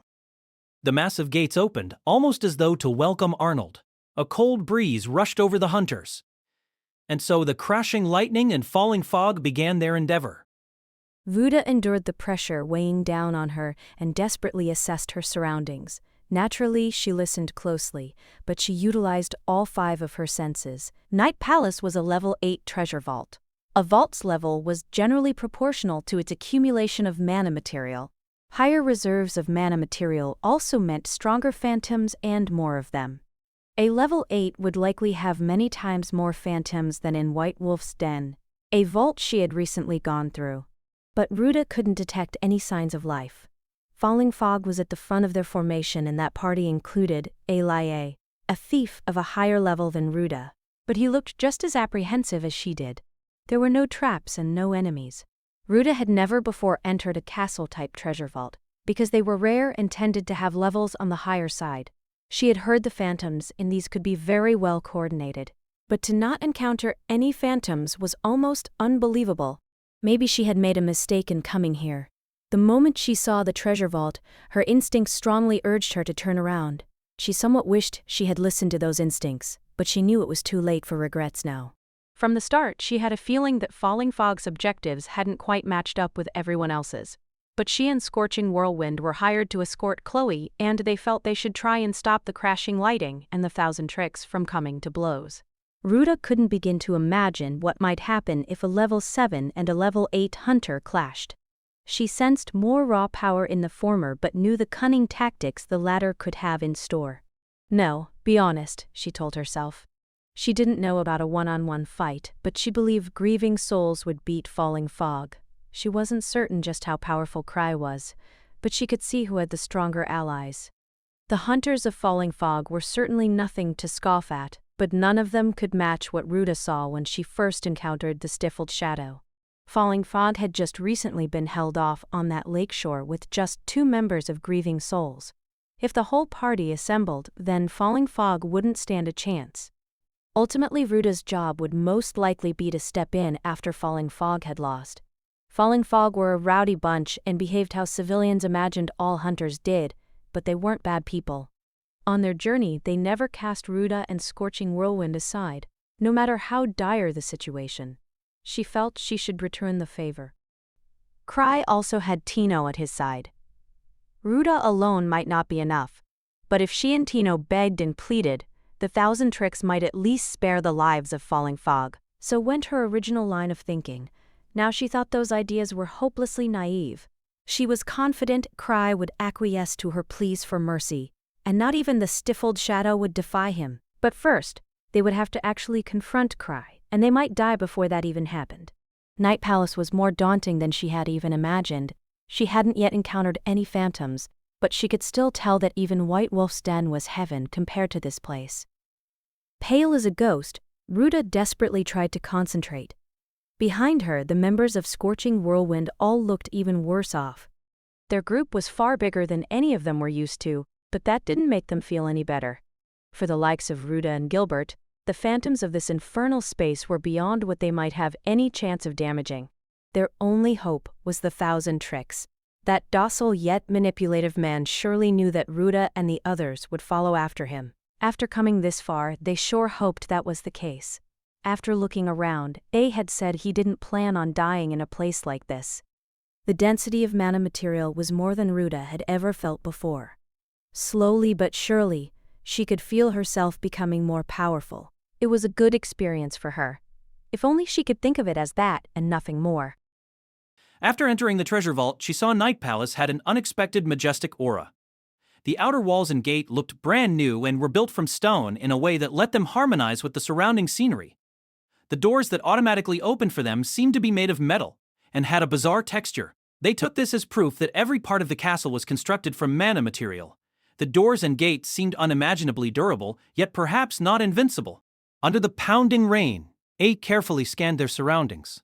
A room that would normally be packed with soldiers was unoccupied. The unused chairs and table, the still burning lamp, it was incredibly unsettling. After peeking into the room, A posed a question to Chloe. Miss, do you know anything about this place? I'm afraid there are very few records of expeditions into Night Palace. The Explorers Association was greatly looking forward to whatever information grieving souls might bring back. This caused Arnold to scowl. Hunters preferred to avoid treasure vaults that were still poorly understood. A lack of solid information probably contributed to the lack of expeditions into Night Palace. Anyone who calmly entered such a place was either a champion or an idiot.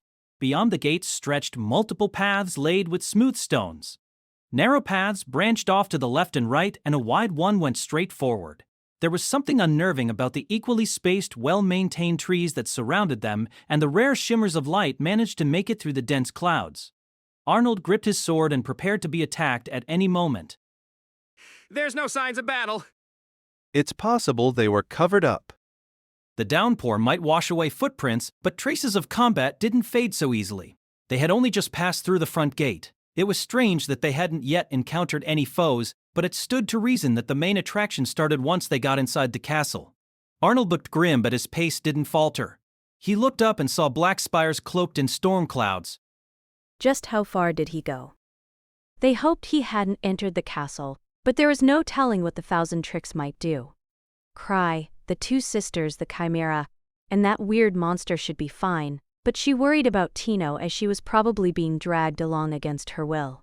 Tino was strong, and Ruta had been amazed when she fought Arnold one-on-one, but the small thief clearly wasn't ready for a level 8 treasure vault. Maybe she was at this very moment sobbing and enduring some terrible ordeal. Ruta really should have been more concerned about herself, but she thought her nerves might get the better of her if she didn't keep her mind busy. If there were going to be any phantom encounters, then she hoped they happened as close to the gate as possible, preferably outside the castle, and if only one appeared at a time, all the better. The best-case scenario would be for them to run into Krai before running into any phantoms, but she just somehow couldn't see that happening. Hey, are you guys all right? Yeah, juste l'état. Cape haven't even seen any phantoms after all. So they said, but they looked completely exhausted. A wondered if he looked the same way. Are you okay, Miss? Yes, but I'd like to get out of here as quickly as possible. Ruta would do whatever was necessary to come home alive. She realized that this assignment wasn't much more than an errand, and who wanted to die on an errand? As she pulled herself together and took a deep breath, the head of the group, Arnold, stopped in his tracks. The members of Falling Fog swiftly spread out and got into formation. Shadows writhed in front of them. Roughly 10 meters out, Chloe drew her sword. The noise intensified. The faint spots of darkness coalesced into one and took shape and color. Standing behind Falling Fog, Carmine's eyes bulged, and he took a step back. Are those phantoms forming? I thought they weren't supposed to form in front of us like that. I guess the mana material here is just that strong. He was breaking out in a cold sweat, but still managed a strained smile. Phantoms were generally believed to form when a set amount of mana material accumulated.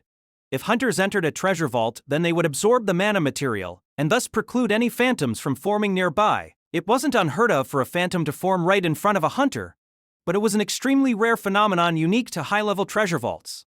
Falling Fog's Magus began to mutter an incantation, and Scorching Whirlwind's Magus quickly followed their example. Seeing her allies prepared for combat, Ruta calmed her nerves. It was unexpected, but when she thought about it, a phantom forming right before them was actually a stroke of luck.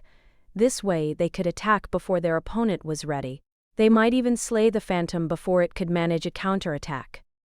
The darkness converged and then a knight appeared. It was about the same height as Arnold. A black helmet covered its head, armor hid every inch of its body. A black sword hung at its waist, and then she realized there wasn't just one, there were two black knights. This didn't look good. Arnold was the only member of their group who could be considered a sufficient level for Night Palace. Everyone else, including those from Falling Fog, was well below that. They didn't know how strong the phantoms were, but running into two at the first encounter was rotten luck. But maybe encountering two was just fine. Arnold could take on one and everyone else would handle the other. It was do or die, and they all understood that. This wasn't the first time these hunters had put their lives at risk. Get 'em! Two parties. In the spur of the moment, the two magi had both chosen fire spells. Just as the Black Knights started to move, they were struck by blades of blue flames and a storm of projectiles made of compressed fire. The Black Knights didn't even attempt to evade. Did that kill him? Not a chance in hell. Before verifying the results of the attack, Arnold began to move. He was a massive man with a massive sword, but he still charged with incredible speed. With crackling bolts around him, he had the magnificence of a lightning deity. The light faded. With a roar, Arnold swung his greatsword. There was no time to stand around in shock. A slipped behind the other knight and kicked it in the back of its knee. The direct hits from the spells hadn't even caused the Black Knights to flinch. Their armor didn't even show any scorch marks, much less actual damage. To Ruta, those spells looked like they would be sufficiently powerful. If she had been hit by such an attack, she would at least be seriously wounded if she survived at all. What impervious armor it must be if it went unscathed? She had learned back in White Wolf's den that phantoms had sturdy armor, but this was on a whole other level. Don't just stand there. The Black Knight made a swipe with its sword. It was so fast that Ruta's eyes struggled to track it. Arnold angled his sword, blocking the high-speed strike with only the slightest of movements. The resulting sounds overlapped and sounded like one. Arnold's face was red and strained, but the Black Knight didn't waver in the slightest. However, the real issue was the Black Knight that A had attacked. Theirs was a completely one-sided fight. The Black Knight would attack and A would dodge. The Knight's full-body armor deflected any of A's blows. Even his first surprise attack had almost no effect. Even still, you could argue A's efforts were successful. The thief didn't let up because even Arnold would have a difficult time taking on both Black Knights at once. One of the Knights focused on chasing down A and didn't make any effort to support the other.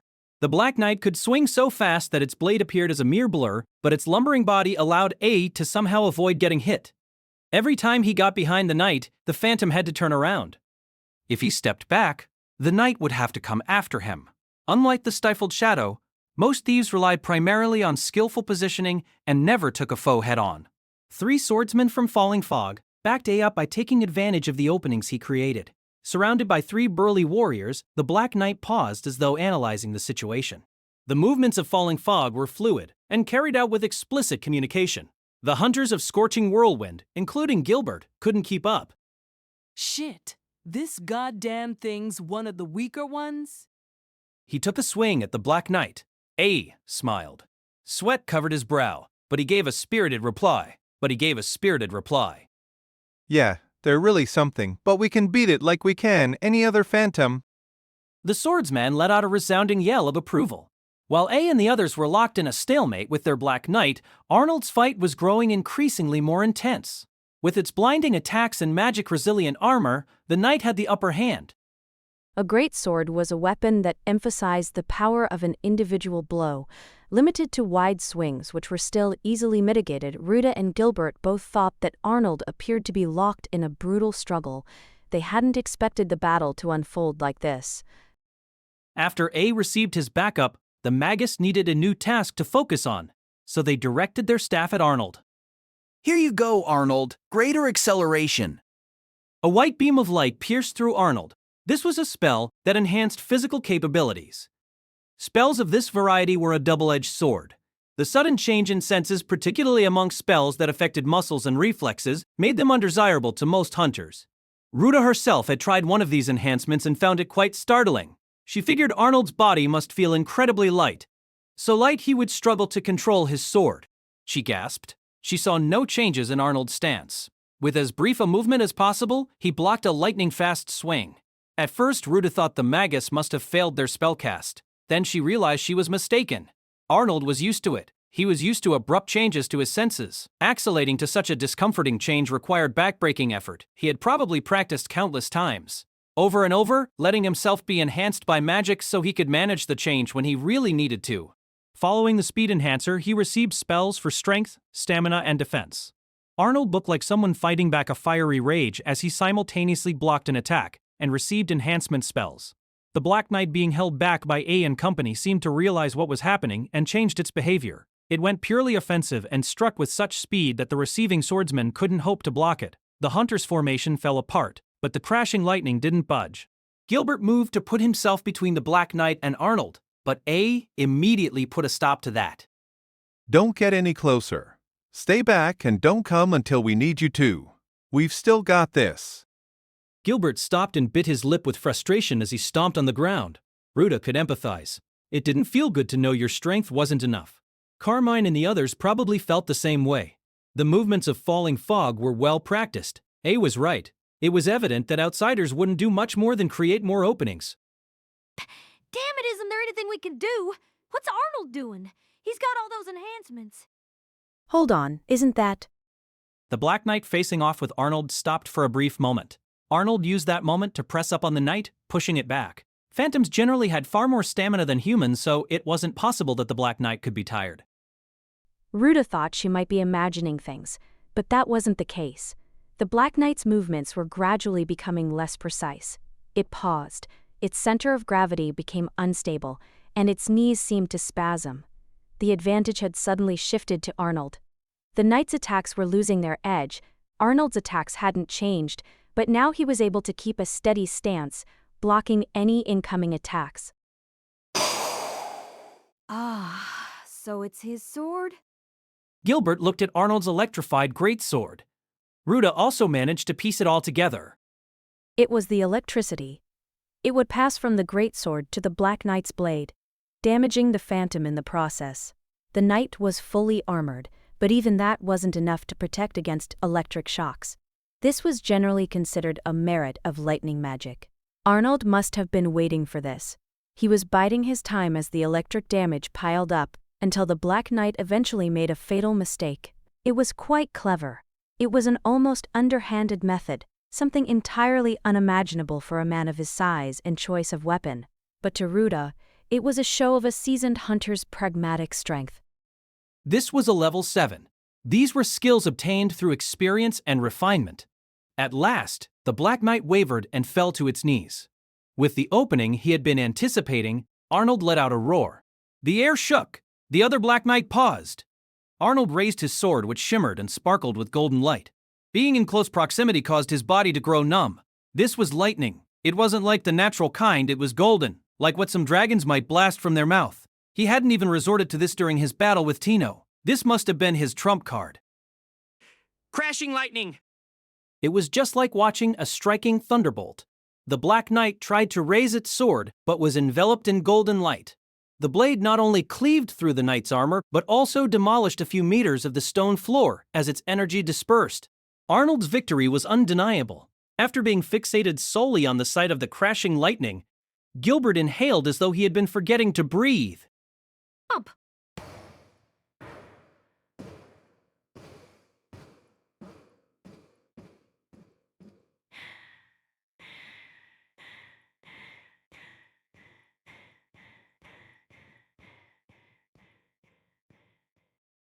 Thus far, they had only witnessed Arnold being toyed with by the 1,000 tricks, but only a champion was capable of what he had just done. Lightning still crackled around him, giving him a faint yellow glow. He didn't relish in his victory. His narrowed golden eyes just searched for their next prey. A and his allies began to give their Black Knight a wide berth. Then, the thunderous champion flew at the Phantom. The fight was over in a matter of seconds. Arnold swung with a speed and force far beyond his previous attacks, and he split the Black Knight in two. The rest of the group almost found it hard to believe they had just been fighting for their lives. Arnold finally lowered his sword once he was sure neither of the Phantoms was getting back up. A let out a sigh of relief after checking on the swordsman who had been blown away. No major injuries over here. We did it, didn't we, Arnold? I figured a vault like this wouldn't be easy, but... But this isn't what we came here for. The glow around Arnold faded. He didn't show even a hint of joy. Ruta could understand why. Anything that appeared in such a barren arena probably wasn't the boss. Arnold's constant vigilance was a sign of vast experience, but they had just toppled phantoms in a level 8 treasure vault. She didn't see anything wrong with celebrating just a little bit. Then something occurred to her. Way to go, old man! How'd you do that move? You think I could learn it? Now's not the time for idiocy. Now is the time for idiocy.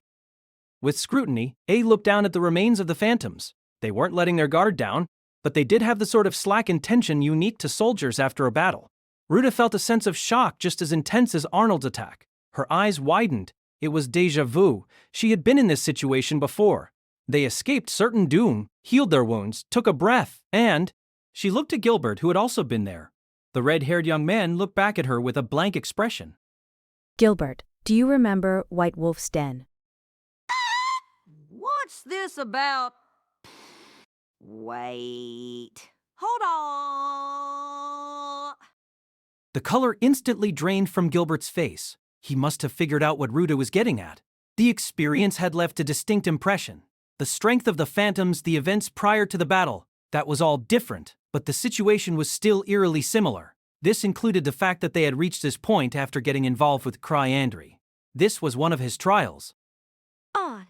We're in deep shit, old man! More are gonna come! That's what happened last time! What do you want about? Have you lost it?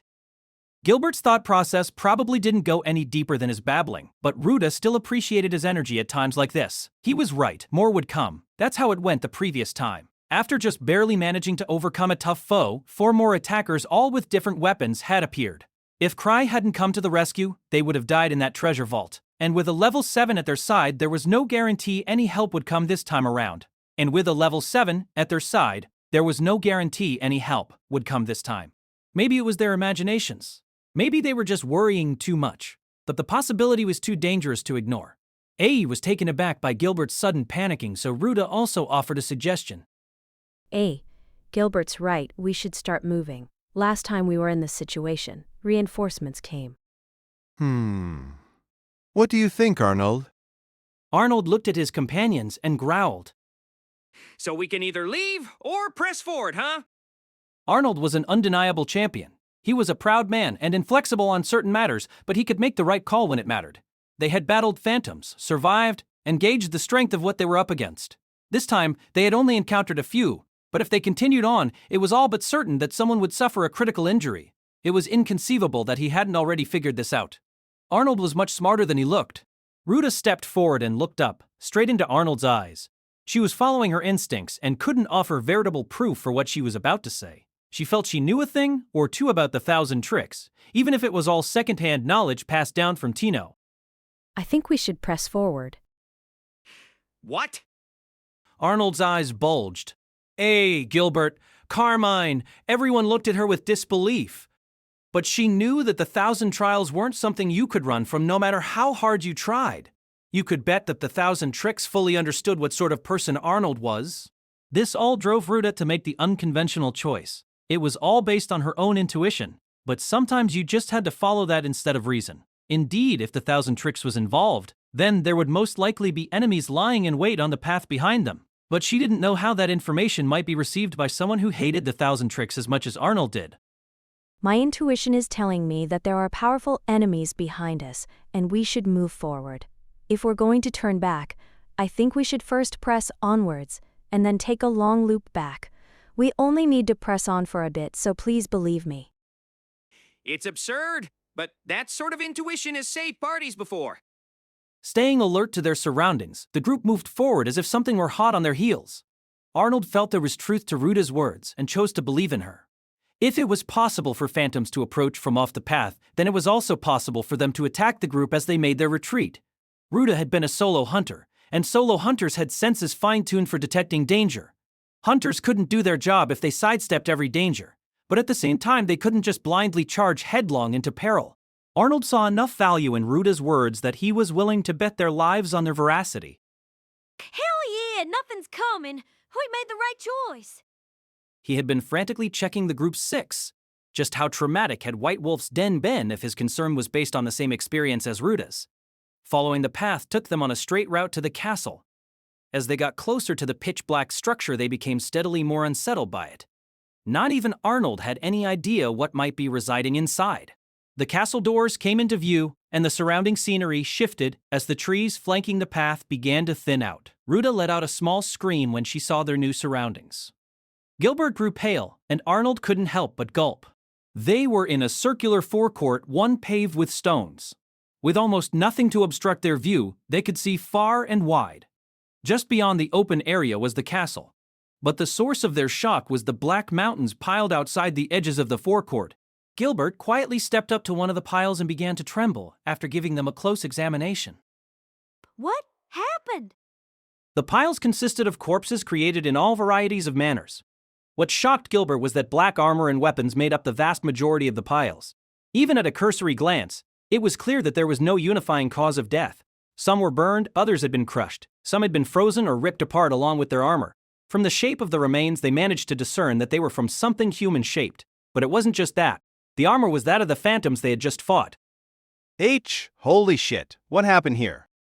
He said with a grimace as he searched the mountains. He extracted a severed octopus-shaped head impaled on a sword.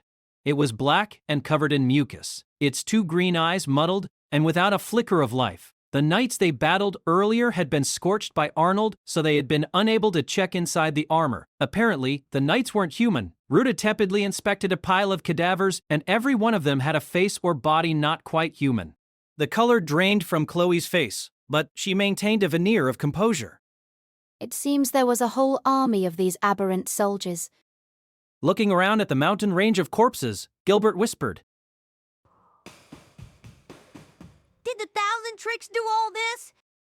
The forecourt was expansive. There must have been at least a couple hundred piles lining the perimeter. Phantoms would immediately dissolve once their life was brought to an end, and the strength of their mana material directly affected how long it took them to fully disappear. If this many had been killed, it made sense that they had only run into 2 phantoms so far. It hardly seemed possible for a human to kill so many phantoms when it took so much effort from Arnold to defeat 2. It was unbelievable, but what other explanation could there have been? Who else could have created such a scene? The moniker, 1,000 Tricks, made a lot more sense when looking at the many different ways the phantoms had met their end. Arnold, look, in the center, those are the remains of a bonfire. What sort of lunatic would do that out here? Arnold's heart pounded, and he felt something cold run down his spine. He realized what that feeling was, but kept his surprise from showing on his face. This emotion he hadn't felt in so long. It was terror, absolute terror, at the unfathomable, at absolute power. I'm afraid to even challenge him. He had considered defeat to be a possibility, but only in a battle between parties. He had been confident he could win a one-on-one against the 1,000 Tricks. Arnold had been confident in his supremacy, even after the stifled shadow had ambushed him and even the time the 1,000 Tricks had forced him to the ground. For reasons uncertain, the 1,000 Tricks didn't give the slightest impression that he had even an ounce of strength. But such a direct display of might made it crystal clear that Arnold's evaluation of him was mistaken. Arnold felt his heartbeat. He exhaled, and once again glared at the mountain of corpses. This was what a level 8 could accomplish. The road to catch up was a long one. The 1,000 Tricks hadn't been alone when he did this, but even still, Arnold couldn't picture himself triumphing over that man. Damn it, damn it, damn it, damn it! He clenched his teeth and gripped his sword. It was no use. He was lacking. In his current state, he was far too lacking. He didn't even know what it was he was lacking. A looked at Arnold with concern etched upon his features. A leader needed to stand at the forefront and look strong. Chloe also turned her eyes towards Arnold. A leader needed to be able to push through adversity by sheer tenacity, to be able to maintain a dauntless facade. A wiped the unease from his face. Arnold's performance didn't fool him. In all likelihood, A could tell how his party leader felt and knew he was doing his best to not let it show. So he forced himself to relax a bit and be the same vice party leader he always was. This was no time to be distracted by their discord with the 1,000 Tricks. What they needed to focus on was a way to make sure everyone got out of this hellish treasure vault in one piece. Even if he was losing his will to fight, Arnold had a duty to lead the party no matter the circumstances. Only death could relinquish him from this responsibility. Would he decide to wait for the 1,000 Tricks and lower his head, or would he decide to loop around and look for the exit?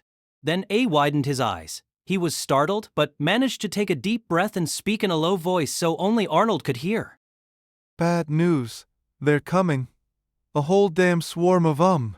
It's way too much for us. What? A was looking in the direction they had just come from. Something black was writhing on the horizon. It was still in the distance, but it was headed for them like an encroaching tidal wave. No, it wasn't something. Those were knights. A legion of those grotesque knights in black armor.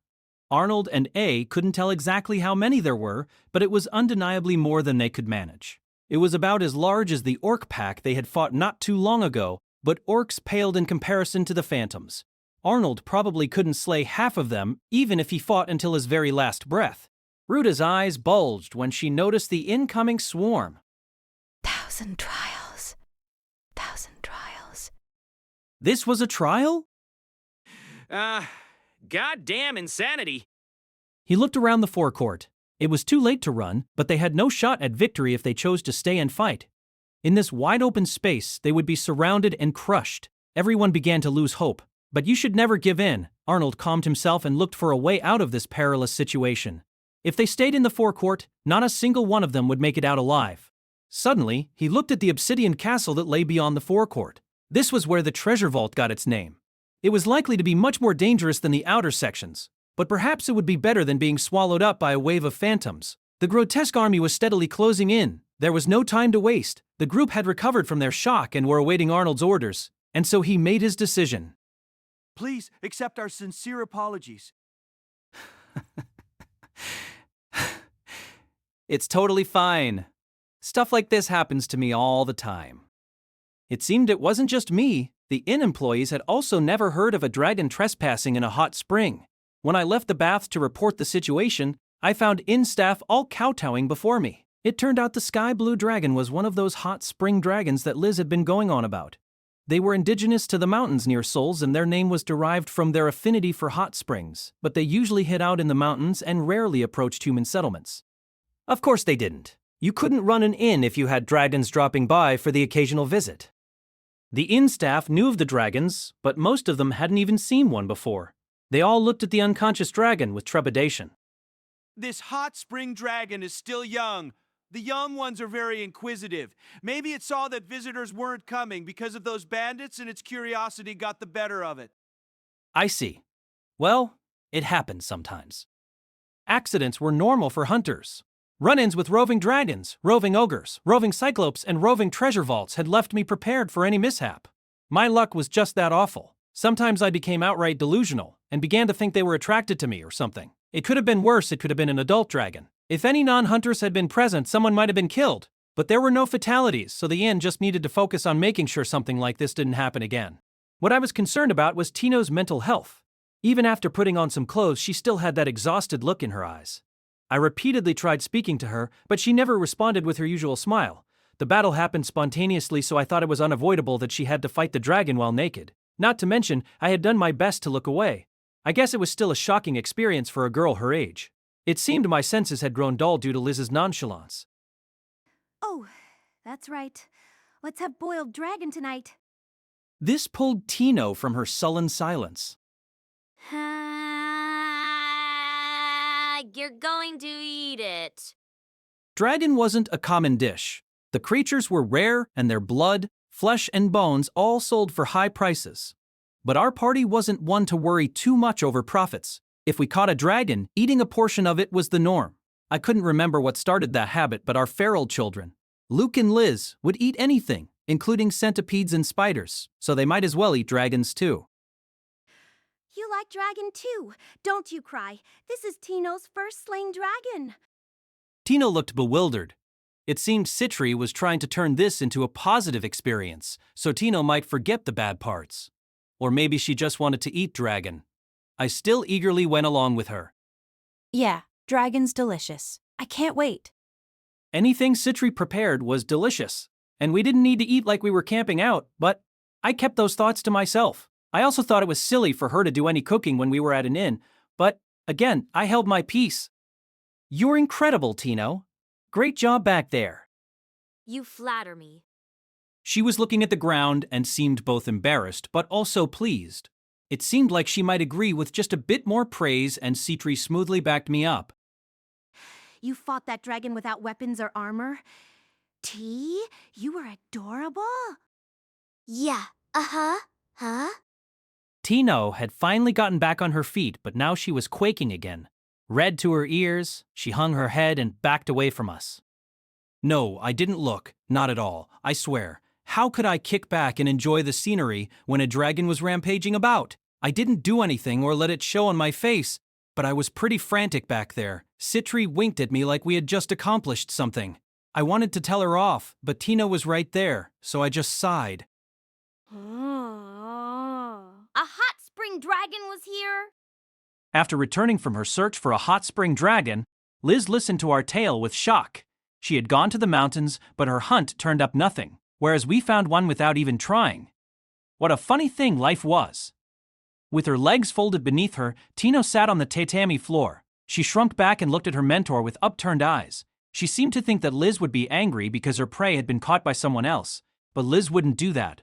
Liz had a stern expression as I told her about the dragon. But when she heard that Tino fought the dragon while naked and still emerged victorious, she smiled and jumped at her apprentice. Tino let out a small yelp as Liz embraced her and rubbed her head. Woo! Congrats on your first dragon tea. Now you're also a dragon slayer. Huh? What? We gotta eat the dragon and celebrate. Right, Krai baby? Yeah, uh-huh. You think so? She seemed entirely taken off guard by her mentor's reaction and looked at me. This first dragon business was new to me, but if Liz said it was cause for celebration, then it probably was. She was happier than I had seen her in some time. She must have been truly proud to see her apprentice grow. It was also a sign that she was growing as a mentor. But if you were gonna kill a dragon, I wish you would done it while I was around. It's such a big occasion. Lizzie, if you were there, then you would have slain the dragon yourself, wouldn't you? We've already killed enough that one more hardly matters. Well, someone had to defeat the dragon if we wanted to get home alive. Tino was surprised to see them talking like the cute apprentice had been seated. The chance to fight a dragon. Citri probably wasn't serious about having slain that many dragons. She was organized and ready for anything. But that didn't mean she was enthusiastic about direct conflict. She usually made sure to have Luke, Liz, or Ansem in front while she stayed in the back. See, Manu, how about we go back to the baths, Crybaby? I want to fight a dragon! Yeah, not happening. They said they'd be enhancing the town's security, and I didn't think there would be a second dragon. The main bath wasn't even open due to the damage, so we would be making do with the open air in our room. If a dragon appeared in that small bath, then I would just give up. No one had ever said they wanted to fight a dragon, and I never told anyone to go ahead and do that, but Liz still looked at me with pursed lips. Huh? Tino always gets special treatment. Aren't you playing favorites with her? Indeed. Be clear. Who's more important to you, me or T? Liz could only think about the dragon. Citri was taking advantage of the situation, and Tino was completely thrown for a loop. I was sure she was thinking something like, I'm being favored. Once you got wrapped up in the Smart Sisters' lines of thinking, there was no coming back. But fortunately, they stopped before that happened to Tino. Liz suddenly began to look at her apprentice with suspicion.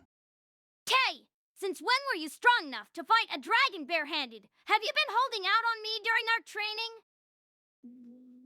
And no, Lizzie, that was, I had been wondering the same thing. Tino was talented and had been enduring Liz's torturous regiments. But she was still a level 4, and this was her first dragon. Dragon Slayer was given out as an accolade because all dragons surpassed a certain degree of strength. Even if that one in the hot spring was weak for a dragon, it still shouldn't have been something you could defeat sans clothing. Tino's lips quivered for a moment before she looked at me and spoke in a small voice. You see, Master, after wearing that mask of yours, my body has felt lighter. Or maybe it'd be better to say I've learned to control it better. For real? I know that mask draws out latent powers, but does it also have lasting effects? Super Tino had been a sight to behold. She had grown taller and become strong enough to be a match for Arnold, a level 7. She was conscious when she wore the mask, so it wasn't strange that she remembered those moves even after she removed the mask. Maybe that was Evolve Greed's main use? What the hell? You can't be serious, draw out my latent powers too. So so it has lasting effects. That's kinda unfair. She had given the mask a try back in the capital, but apparently, it rejected her for security reasons. Citri sat quietly and smiled. I didn't know what the mask had said to her, but she had also been turned down when she tried wearing Evolve Greed. But by the sound of it, there are restrictions to the latent powers Evolve Greed can act upon. It was still an excellent relic. Its compatibility varied. I just wished it was compatible with me. That's right. It didn't work for you, Master. I guess it's a Tino exclusive. Granted, my case was a bit different. Unlike Liz and Citri, I couldn't use the mask because my latent abilities were too low.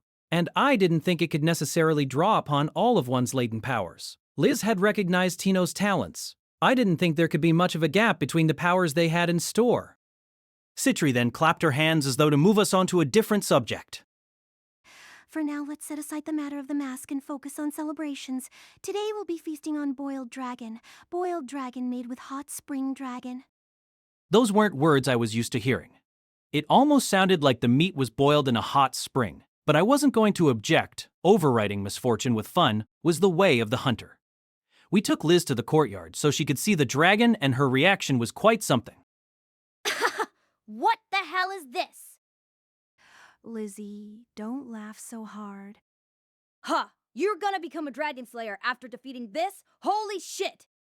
Liz was right.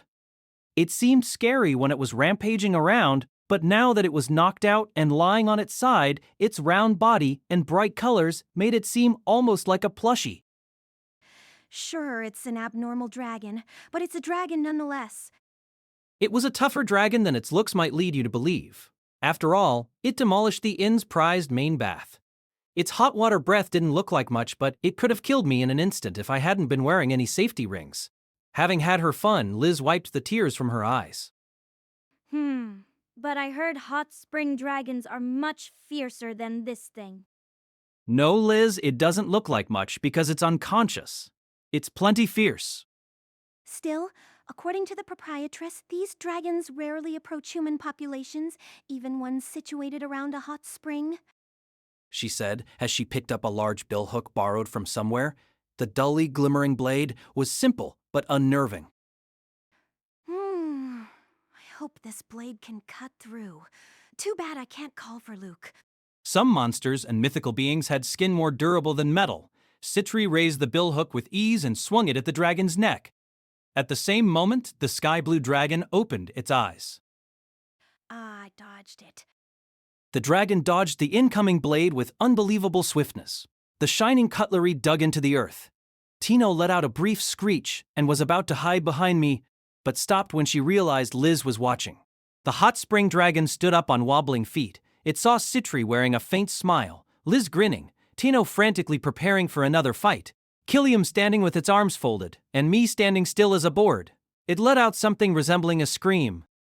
I might mention that Tino didn't finish off the dragon earlier because Citri said dragon tastes best when killed right before you cook it. Tears welled up in the doe-like eye of the hot spring dragon as it started at Liz. Look, Krai baby, our dinner's crying, so even some dragons cry. No need to cry now. I'll end it with one swing. It only hurt for a moment. I won't let you hurt, Master.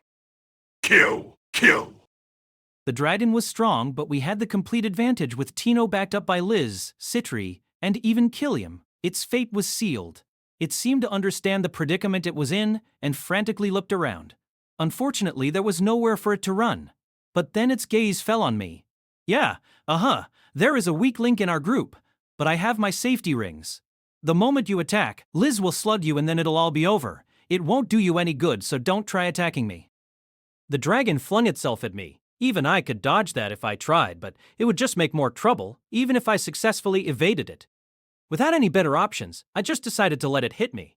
Resigned to my fate, I held my arms wide open, but the dragon rolled over. Wha? Ooh.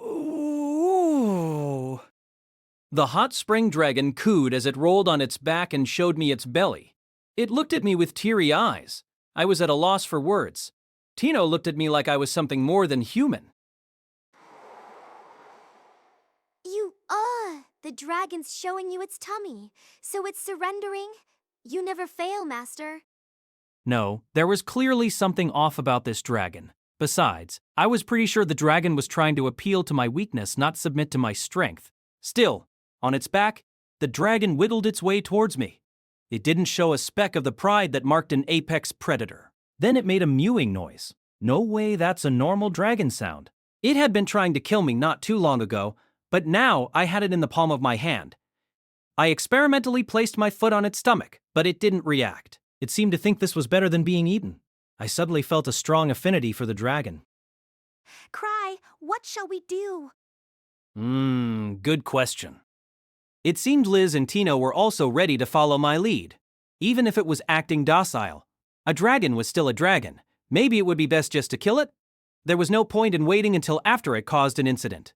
I steeled my soul and touched the surface of the dragon. It was smooth and warm like a hot spring. It was a really pleasant sensation. Well, I don't see anything wrong with forgiving it. Nobody died or anything. I was certain I'd sleep well if I used this guy as a pillow. This thing can definitely understand what we're saying. Even as he looked back, he struggled to understand where he went wrong. Work was work. He knew what he did was dangerous. He thought he knew what he did was dangerous. Sitting by himself absent-mindedly in the corner of a luxurious room, Gray thought himself a fool.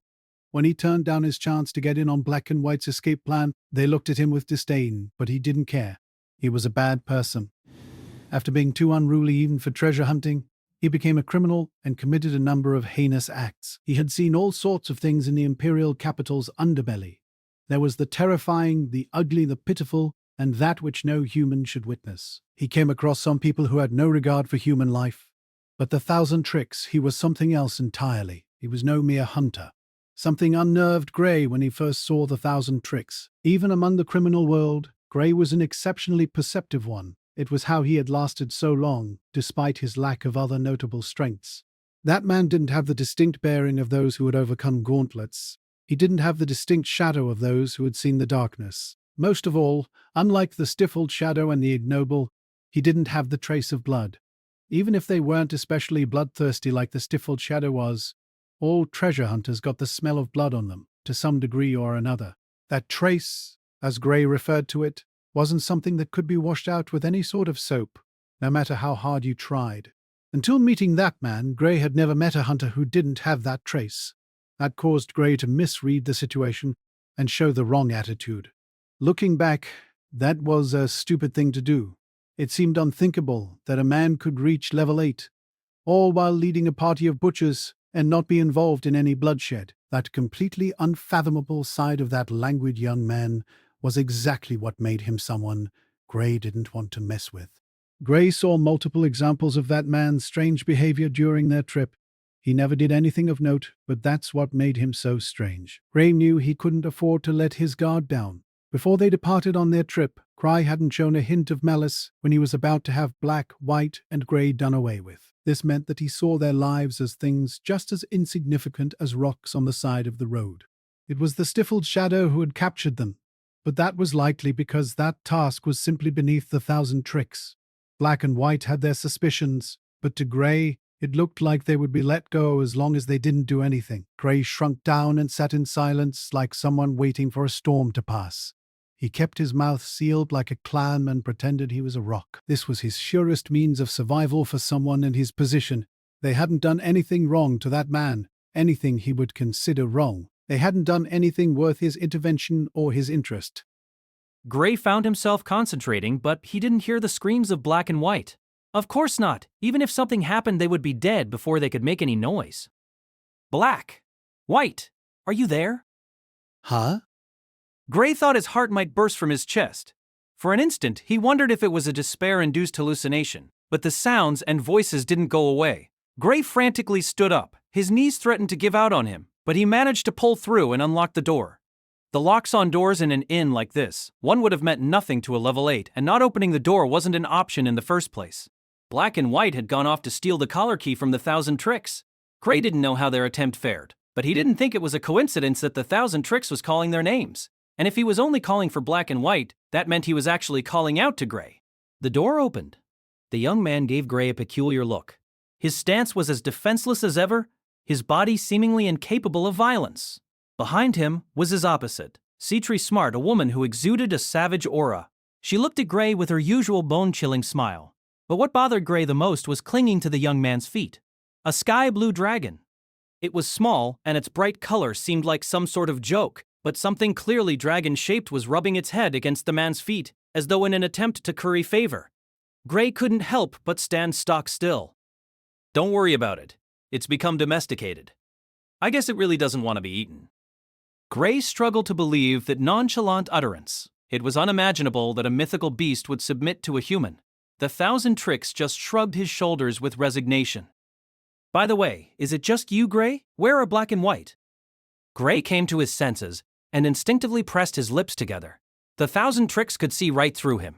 Nothing in his voice or expression was unnatural, but that wasn't going to fool Gray. Normally he would start yelling, but all that escaped Gray's lips was a weak, trembling voice. His heart was pounding like a drum. He was certain the Thousand Tricks had no interest in him, but it was only natural to be afraid of scary things. Obedience was the only recourse for the weak.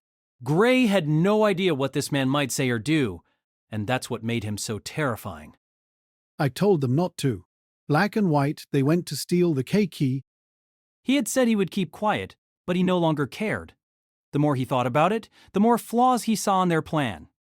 Black and White had been overly optimistic and were banking on good luck. Under normal circumstances, it was a laughable plan, not even worth considering. Only bad impulses could have driven them to carry it out. No, their nerves had probably snapped from the fear pervading them. Hearing what Gray said, the black-haired young man made a strange face and blinked a few times before casually lifting up the chain at his hip. Dozens of pieces of jewelry were on the chain, including 2 collars, just like the one on Gray's neck. Krai Andre clapped his hands as though something had just dawned on him. It was comically obvious, but, surprisingly, nothing about it seemed like an act. If Gray didn't know any better, he might have immediately judged this man to be an utter moron. With a strange smile, the Thousand Tricks turned around. Unlike him, Citri had an icy look in her eyes. Citri, it looks like they ran off. Is that going to be a problem? No, not particularly. I can't imagine they've gone far yet. If they need to be stopped, I can put Lizzie to the... No, it's fine. That's not what I meant. This isn't worth bothering Lizzie while she's on vacation. Yeah, we'll just make a small change in plans. By the way, just out of curiosity. Krai scratched his cheek, furrowed his brow, and looked at Gray. Gray could see his haggard face reflected in those eyes of pure black. The man's incomprehensible expression sent a shiver down his spine. This was an unbeatable man who had conquered a dragon, made people fend off vicious monsters, and showed no concern for human life. How come you didn't run? I screwed up. I was completely caught off guard by the news that those 2 ran away. It seemed unimaginable considering that I had already told them I would give them the key and set them free. Sure, it was stupid of me to not realize they had fled even after I found their collars in the locker, but I think my stupidity has been well established by this point. It was all because of that hot spring dragon.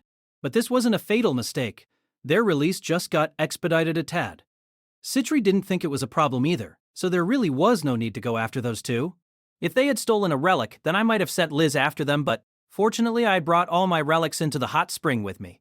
I just prayed that stealing that key was the last crime they would ever commit. But I still didn't understand why Gray alone stayed behind.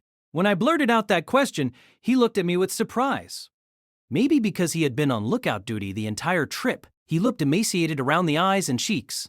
From the start, he didn't seem to be a vigorous person, but now he looked like a dead tree. When I voiced my question, he stumbled and fell on his rear. It was just a simple query, but for some reason he went pale and his teeth began to chatter. Maybe I shouldn't have asked. I didn't think anything of it as the words left my mouth, but when you think about it, stealing and fleeing aren't exactly good deeds. Anyone would be put in an uncomfortable spot if asked why they didn't do it. Gray looked up at me with wide eyes, his lips trembling. Sorry, you don't have to answer that. I was just a bit curious. I wasn't going to be bothered one way or another. This was just a vacation for me. I dropped the key right in front of Gray and let out a big yawn. This was just one less chore to have on my mind, so I considered it a stroke of good luck. Here's the key. You can head off whenever you feel like it, but since we're here, why not stay a bit and rest? Citri's paying for all this after all. Indeed, and it's only costing me a trifling sum. Even if they were a criminal, working someone to death was still a crime. Under Zebridian law, you could kill a criminal during an attempt to catch them, but once arrested you couldn't just off them on a whim. As I placatingly tapped a dissatisfied Citri on the shoulder, I felt obligated to give Gray a warning. Oh, right, don't go committing any more crimes, okay? Lady Luck must have been in a fine mood because Black and White's plan went off without a hitch. They had managed to remove their collars, left the inn without being spotted by the staff, and even made it out of town with the items they had stashed away. They were free to go abroad or return to the capital and lay low, but they couldn't breathe easy just yet. Taking off with the carriage with them would have been a bit much. That would have been too daring and given their captors one more reason to come after them. They had been running separately from the road for a while. Once the town faded from view, Black and White stopped. Their escape had gone perfectly, but they still had ghastly complexions. Breathing heavily, they took swigs from their canteens and looked in the direction of the town. They were both recalling the last thing the Thousand Tricks had said to them. Why? What drove that man to let us go? Don't ask me. How should I know what goes on in the head of a level 8? There might be thieves, he had said, back at the main bath. That was clearly aimed at Black and White. Black couldn't tell whether that was meant to discourage them from stealing the key or to tell them he knew what they were up to. If they had made it this far, did that mean he was permitting them to get away? Where should we go? Do we leave the country? Should we go back to the capital? They were both natives of the imperial capital. Back there, they still had hideaways with items and they could easily keep a low profile. But the capital was also the home base of the Thousand Tricks. Who knew what might happen if they returned? He might have let them go, but the ignoble and the stifled shadow might not be so forgiving. We'll go abroad. Zeebrudia is too dangerous, as long as we've got their ire. Oh, yeah.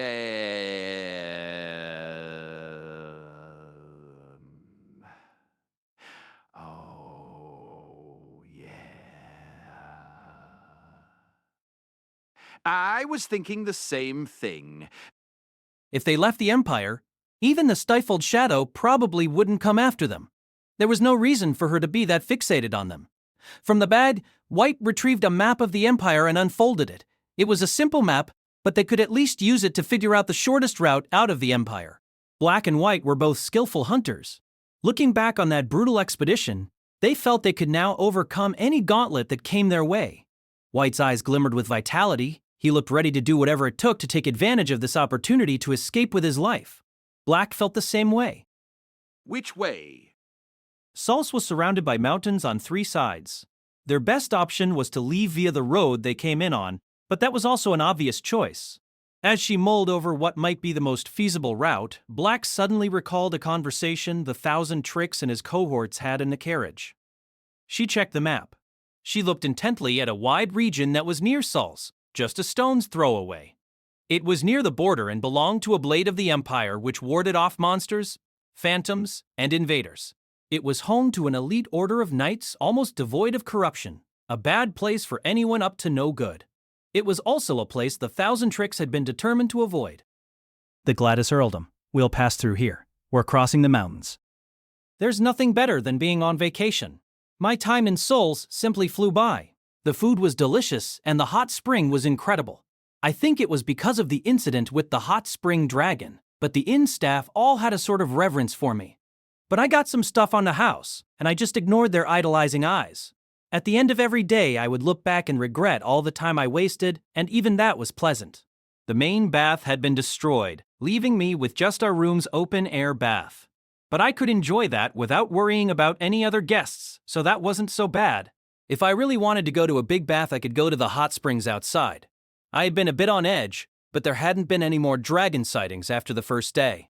The only downside was that Luke and the others weren't there to join us. We hadn't gone anywhere as a party in a long time, but trips were something we usually did together. Perhaps they would gripe at me once we got back to the capital, but we can just all come together another time. When I see them, I'll boast as much as I please. I had heard from Seatree that these hot spring waters had healing properties, and it seemed she was right. Not that I had any old wounds, but I still felt like I could soak in there forever. The water was a bit hot, but I solved that problem with a relic that enhanced heat resistance. I was idling about another day, my lower half submerged in warm water, and, as usual, I could hear Liz and Tino arguing. Liz had no sense of restraint. Once, when our whole party found a hot spring deep in some mountains, she unabashedly tried to join me, even after I told her no. She thought of me less as a man and more as a childhood friend. You'd often hear it said that among hunters the barriers between men and women were fairly low. Equipment getting destroyed and similar occurrences meant you couldn't be too bothered by nudity. But I thought there was something wrong with not showing any shame at all. I was indeed a man, and unlike Luke, I wasn't apathetic to everything unrelated to swords, so I couldn't just ignore it. Even though I was used to Liz's skinship, I was comfortable seeing all that skin, and I was even less comfortable with her wrapping her arms around me. Usually Lucia would do some fancy magic and keep Liz at bay, but with her nemesis absent, Liz was in high spirits. Even though I knew this might happen if we went here, I couldn't resist the call of the spring. Master Run, and aren't you in there too much? How many times have you hopped in the bath today? Cried Baby. I brought some booze! Wanna have a drink together? Oh, fine. Go ahead, Liz. Just be sure to wash yourself before getting in. Accompanied by Liz and Tino, both in yukatas, I strolled through the town, feeling like a man doubly blessed. It seems the appearance of the hot spring dragon had caused a shock for the townsfolk, and they treated us like celebrities for defeating it. We already stood out plenty, as we were just about the only tourists in town. The hot spring dragon seemed to be one of the weaker varieties, but it was still a dragon, which meant it was a mythical beast that no average citizen could handle. Watching it laze about in our room's open-air bath, it was easy to forget that thing was dangerous. It was natural that we would be lauded for vanquishing it, even if we didn't kill it in the end. But Tino didn't seem accustomed to the attention and wore a very stiff expression. You should smile at times like these. Be proud. The minor fame will wear off soon enough. Yes, Master. I munched on a complimentary hot spring dragon manju as I strolled around. Being a hot spring town, Seoul's had a very relaxed atmosphere, which was to my liking. Our inn wasn't the only place with baths. There were a number of smaller springs located throughout the town. The quality probably didn't vary, but I still thought it might be fun to try out a few of the other baths. There was also something refreshing about seeing Tino and Liz in different outfits. The yukatas showed less skin than their usual gear, but they looked very nice on their slim figures. Perhaps due to the steam from the springs, their skin was redder than normal, giving them a vaguely erotic allure. Which reminded me of something Citri once told me. She said that yukatas are folded with the left side on top so one's right hand can reach in and fondle the chest. What a blatant lie. No way someone would make such a blatantly lecherous outfit. Near the edges of the town, Citri was talking business with a group of men all wearing fine clothes. Between scenery and safety, safety should take priority. A barrier can ward off monsters, but not the strongest of them, or humans for that matter. With that in mind, why not purchase a cutting-edge golem?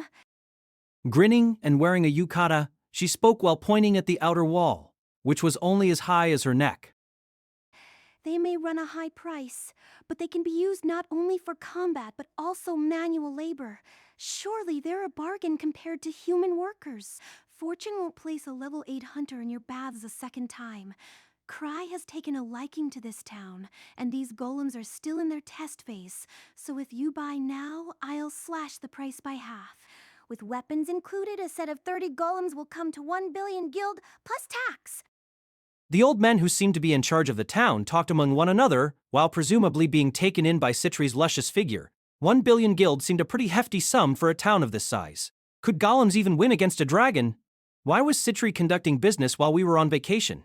It all made zero sense to me. City never misses a beat. Nobody's better than her at finding weak spots. With exasperation, both of them watched City, who simply did as she pleased. They had the right of it. But then, again, Liz was the girl who went off in search of a dragon on our first day here. Citri saw me and came running over, even though she was in the middle of negotiations. I couldn't help but look and notice that her robe was folded with the left side on top. You're working hard. It would be a shame if another dragon appeared, and I could test the powers of my new weapons. I see this as 2 birds with 1 stone. Is she a merchant of death?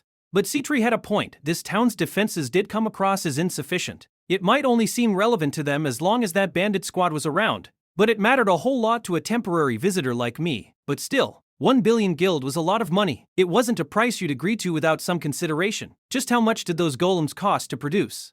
The town's bigwigs seemed to be giving up on the golems if they hadn't even seen them in action. Citri, why not drop the price just a bit? How much should I set the price at? How much? This is new. Are you really gonna sell it at whatever I say? I wasn't an alchemist, nor did I know the value of golems. This wasn't even something I would normally stick my nose in. This is for the town's safety. Here, how about you don't charge money but let them pay with goods or something? An exchange of goods, you say? But the only notable product in this town is its hot springs. Oh, I've got it. How about their sovereignty? Also, I think if you want someone to buy something, you should let them see it first. That's right. What did she mean by sovereignty? I wasn't going to say, give the golems away for free, and she wouldn't do that even if I told her to. She greatly valued my opinion, but she wouldn't just do as I said. It was a bond of friendship that existed between us. Citri seemed to have gathered her thoughts as she clapped her hands and grinned. She went back to the townsfolk who were having a serious discussion. I've reached a decision. If you're undecided, then I'll lend you all the golems completely free of charge for the duration of our stay. Consider it a gift from Krai. If another dragon appeared during our vacation, it would be quite a hassle. Remember, you can wait until after you've seen the golems at work, and it won't be too late to make a purchase. Once her pseudo-volunteer sales pitch was over, I collected Citri and the four of us walked around town together. She hadn't brought any golems or whatever with her, but it seemed she could manufacture them out here. What a hard worker she was. Are you okay with the way that went? I am. It's for your sake after all. I was an amateur when it came to commerce, but it seemed Citri was getting a bad deal here. We had already encountered a hot spring dragon. I doubted any other threats would pop up during our stay, and those golems wouldn't sell if they didn't get a chance to show their power. And isn't this for the sake of the townsfolk, not mine? Citri didn't answer my question, but just took a half step, closing the distance between us. A faint, sweet aroma drifted from her hair. Probably her shampoo? I didn't comment on it, but I found myself wanting to bring my face closer. I began to feel woozy. Krai baby, don't be fooled by her blatant attempts to score points with you. She's totally using her wiles so she can put you in her debt. I'm doing nothing of the sort. Lizzie, you're absolutely paranoid. But Krai... Yeah. Uh-huh. She's going to try the usual trap, the one where they say, oh yeah, I lent you money a while ago. Why not come over to my place sometime soon? Well, I have nobody to blame but myself, and I'll probably get by without paying her back. I took in the tranquility as the Smart Sisters bickered. Tino seemed to have become a bit more chipper again. All I had to do was buy time until the gathering of the White Blade was over. Our trip had its troubles, but all's well that ends well. I idly considered taking Liz and Citri somewhere so Tino could briefly be free from getting caught in their crossfire. But suddenly, I spotted an unadorned sign that looked out of place in a hot spring town. I read what it said and furrowed my brow. Construction? It appears they were digging up a spring, but the project was paused due to the rumors of bandits. A wide lot was surrounded with barbed wire and a large hole was dug in the center. I didn't know the specifics of unearthing springs, but apparently even this was affected by the bandits. In all likelihood, they were probably borrowing a magus for this project. Said magus was probably evacuated just to be on the safe side. I hope this bandit situation gets resolved soon. The construction site was huge. They were probably planning to build a fairly large inn. Construction equipment was piled up around the hole. Well, even without the interruption, it probably wouldn't have finished before our arrival. But if this continues, it might not be done when we come back with the rest of the party. That reminds me. Earlier I heard that there are legends of more than just dragons in this area. Legends? Legends? Nothing about this sounds good. I thought my attitude made it clear I didn't want to hear it, but Citri continued on. I hear they sometimes come out nearby. Simon, let's talk about something else. I wasn't proud to say it, but I couldn't handle ghosts. I had been chased around by all sorts of them, you see. No. They're not ghosts. The legends mention a strange sapien. Simon, let's talk about something else. I wasn't proud to say it, but I couldn't handle sapiens. I had been chased around by all sorts of them, you see. Citri sighed and smiled faintly when she saw my complete lack of passion. Well, it is just a legend, and I hear there haven't been any recent sightings. Right. Damn right. We've already run into enough trouble. If we run into anything more, we can pronounce my luck dead. For the time being, our concern was the bandit squad. I wonder if there are any nearby hunters who can deal with the bandits. Liz looked at me wide-eyed and smiled as she waved her hands. Of course, I meant any hunters besides her. If she went to battle, then Tino and I would be dragged along, and I wanted to be spared that. At the front gate, which could hardly be called a gate, a large, beat-up carriage was being pulled by lanky horses. The few barkers in the streets looked with curiosity at the abnormal sight. Are those new visitors? I watched absent-mindedly as the carriage door opened and a deathly pale man disembarked. I couldn't contain my surprise. It was Arnold getting out of the carriage. He had changed so much I didn't realize it was him at first, but there was no mistaking it. Arnold Hale. He was a level 7 hunter with the moniker the Crashing Lightning. He was also a man up for my head for some reason. He was covered in bandages, his hair was a mess, his cheeks sunken, but he was unmistakably the man who had recently caused me so many headaches. Following him were his party members and even Gilbert. They had a different aura about them. Some of them were in different gear. They didn't seem to be critically wounded, but their steps were uneasy and they seemed to be covered in cuts and scratches. The only one who seemed even somewhat all right was Chloe, who got out last. They must have really been hurt if they didn't notice me, even though I had noticed them. In their normal condition, it was unthinkable that I would spot them first. Could they be stalking me? But if that was their plan, they wouldn't appear before me in such a terrible state. They looked like they had just escaped mortal danger. I once came close to dying in the desert, so I knew exactly what that looked like. What a terrible thing to happen, and while we're on vacation to boot, God must have it out for me. Tino's eyes were bulging. A smile took form on Liz's face when she caught sight of Arnold. Citri's eyes went wide, but then she clasped her hands as if it all made sense to her now. I didn't like this development. We needed to get out of Dodge before we were noticed. Arnold and company didn't seem like they were watching their surroundings. I grabbed Liz's hand and pulled her back, but Citri stepped forward as though she were taking her place. I wasn't able to stop her before she gave a welcoming round of applause to Arnold. She didn't look surprised. She wore a wide grin as if she had seen this all coming. Well, well. I bid you welcome to the town of Souls. Should I say it took you long enough? Or perhaps your timing is perfect as usual? I grew tired of waiting. You took so long, T had to fight the dragon.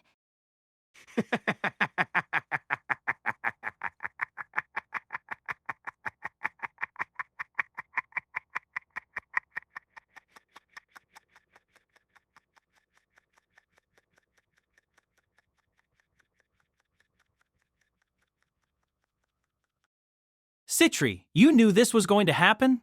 I didn't understand how she could have predicted all this, but if she had, I wish she had said something to me. Then we could have gone to a different hot spring. Arnold looked at Citri, then at me, and then his eyes opened as wide as they possibly could. His large body wobbled and, without saying a word, he fainted on the spot. I didn't have the slightest clue what was happening. Citri, however, didn't seem to notice, and as though it was the most natural thing in the world, walked up and took care of the new arrivals. She took control of the battered carriage and found a random inn to toss the group into. We were used to treacherous situations. We had faced peril in forests, mountains, deserts, and even at sea. Yet at the same time, we regularly met people just as accustomed to danger as we were. To tell you the truth, Grieving Soul's sole new member at the time, Eliza Beck, was a fellow peril pal who nearly died in a desert with us. From his lack of wounds, it seemed Arnold had passed out from exhaustion. Honestly, I didn't want any part in it, but Citri had seamlessly involved herself, so I saw no choice but to follow along. Let This Grieving Soul Retire by Chukikaj, cast by Artale Studio. If you are interested in creating your own audiobooks, please check out our website at artale.ai. Now, enjoy the story. We've got Liz and Tino here, and Killiam's back at the inn. I'm sure Arnold won't be a problem. We sat down to talk with them at a dining hall attached to their inn. The contrast between Citri clad in a yukata and the beaten hunters was something incredible. The story told by Ruta, Leal Gilbert, and Chloe was an extraordinary one. Apparently, they had been following us and even went all the way to Night Palace. We did a 180 when we saw there wasn't a single carriage outside, but I guess Arnold and his entourage went in. That treasure vault was beyond the recommended level for Grieving Souls, a party full of moniker holders, but they entered it with a party that included level 3S and 4S. Did they have a death wish or something? And then we managed to wait out the swarm by hiding under the mountains of corpses. We were looking at certain death. We all would have died if not for Arnold's orders. Leal Gilbert's friends all nodded vehemently. Something told me they might not have entered those mountains if Arnold hadn't ordered them to, but I kept that to myself. After listening to their tale with disinterest, Liz began to blink. So what? Did you have a bonfire on top of the remains of ours? We did not. After all, in high-level treasure vaults, the nanomaterial of phantoms is too strong and remains for long stretches. Perhaps in the future we should make sure to do a proper job wiping out remaining phantoms. What do you think, Krai? She looked contemplative, but all I could feel was the shock of learning that my friends had a bonfire without me. Sure, we used to have bonfires all the time. But one in a vault they were underleveled for? Well, they enjoyed themselves, and that's what's important. From beginning to end, I failed to comprehend the story of Ruda and the other hunters. I understood the words they were saying, and I nodded along, and gave the occasional, yeah, huh, but my brain failed to process it all. After managing to evade a horde of phantoms by hiding under piles of corpses, they all escaped Night Palace by the skin of their teeth and retreated to a nearby town.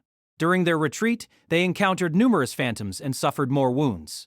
Heavily fatigued, they headed for Sulce, a town famous for its healing waters. Apparently, the Gladys earldom being along the way also factored into that decision. It seemed they had been under the impression that's where I was headed. You can issue me a named quest, but no way am I going to take it. I don't think these guys understand what type of person I am. Please forgive him, Krai. He might have been rude to you, but he saved our lives on multiple occasions. She was leaning forward in a pleading manner. A thief's gear was supposed to be durable, but hers was tattered in multiple spots, and her complexion was awful. The dark rings beneath her large blue eyes told me she was exhausted, though maybe not as much as Arnold. She's right. It may be the policy of the Explorers Association not to get involved in infighting among hunters, but I'd suggest burying the hatchet. Krai, I believe Arnold's, learned his lesson. What are you talking about? I couldn't help but stare at Chloe. I didn't have any resentment towards Arnold, and I didn't plan on doing anything to him. Honestly, as far as I was concerned, I was running away from him. Animosity? I wouldn't say so.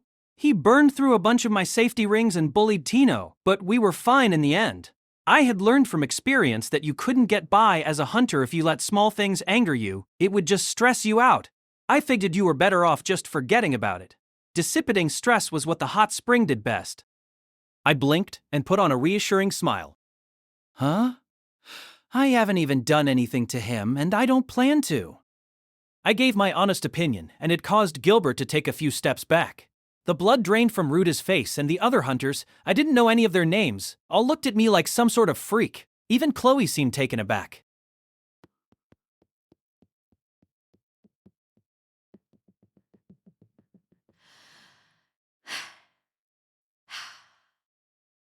And Prit, does this mean that all we've done so far? Is this one of the famous... I don't really know what you're all talking about. This is mostly just a vacation. The matter of Arnold and his party is just something on the side. I thought about saying something, but when I really thought about it, falling fog wasn't even a side matter, except saying that would only be adding oil to the fire. The vice leader of Falling Fog looked at me with a strained expression, but he didn't offer any objections, so I was certain that they also wanted to resolve this befuddling situation. Seatree looked up at me. Liz wasn't saying anything, meaning she was leaving things in my hands. Multiple nervous faces were turned towards me. This wasn't some scheme to make us drop our guard. They wanted a peaceful resolution. Without thinking, I grinned ear to ear and gave them my answer. Sure, I don't really understand what's going on, but I see nothing wrong with burying the hatchet. Since you've come all the way to Sulce, why not take a good long rest? The hot springs here aren't half bad. I couldn't figure out how Seatree had anticipated their movements, but I didn't really care. There was no use fighting in a hot spring area. The vice leader placed both hands on the table and lowered his head. You've got my gratitude. We were wrong to look down on a level 8. Forgive us. Yeah, huh? But I haven't done anything. I've had to apologize any number of times, but being apologized to for no reason wasn't common. I smiled and clapped my hands. Now this dispute should be settled for good. Ruda had no idea what that man was thinking. Krai's smile of relief made her feel like she was in a different reality. To her, Night Palace had been a death trap. If she had been by herself, she wouldn't have been able to bring herself to hide in one of those grotesque piles. She might have chosen to escape into the castle, and who knows what that might have resulted in. But nothing in Krai's demeanor suggested that he might be sparing the slightest consideration for them. This made it clear how accustomed he was to giving out his trials. It seemed incredibly devious to Ruta that Krai might have anticipated Arnold losing his resolve and choosing to leave the treasure vault. If this was what it took to reach level 8, she didn't see herself ever making it there. To think there were levels even beyond that. Whatever the case, they overcame the trial. Perhaps they should just be satisfied with that. After barely escaping Night Palace with their lives intact, they had traveled in fear of an encounter with Krai. The members of Falling Fog were covered in wounds. By comparison, Krai and his companions all looked to be in perfect health. Even Ruta's one concern, Tino, was wearing a yukata and seemed better off than the last time they had met. The original duty of Ruta and Scorching Whirlwind was to make sure Chloe successfully reached Krai. Their initial plan was to part ways with Falling Fog and Souls and head to the Gladys Earldom. You might say coming across Krai here was bad luck for Arnold's company, but good luck for Ruta's. Exhausted from her multi-trek, the hot springs of Souls were like heaven to Ruta. The blood and flesh stuck to her had faded after leaving Night Palace, but her fatigue remained. She had heard the spring water in Souls had healing properties, and she was all too ready to put that to the test. She took Krai up on his suggestion, and they saved the quest talk for another time. Ruta was ready to enjoy her first dip in a hot spring in some time. Tino decided to join her. Ruta had heard of a yukata, but this was her first time seeing one. She knew she was being unreasonable, but it still irked her to see Tino so clean while she was so disheveled. Their inn had been picked haphazardly, but the baths were quite spacious. Just the pleasant sensation of steam brushing against her skin made Ruta sleepy. She resisted the urge to take a nap as she gave herself an overdue cleansing. She knew that having few chances to wash off was just another part of being on the road, but, as a girl, she had trouble accepting it. Ah, I'm so tired. I thought I might die back there. Haven't felt that way in a while. White Wolf's den had been brutal, but she couldn't say if it had been worse than Night Palace. This time had involved stronger phantoms, but Falling Fog had been a reassuring presence. I never doubted Master's judgment, but I'm still glad to see you're all right. Honestly, it was worse than I had expected. I guess that's what happens when you enter a vault nobody else has been to in years. It had been a trying experience for Ruta and the other hunters, but it must have been even worse for an employee of the Explorers Association, even if she had some talent with a blade. Perhaps making it this far without complaining was just par for the course for a relative of the war demon. Tino must have bathed a few times already because her pale skin was clean and sparkly.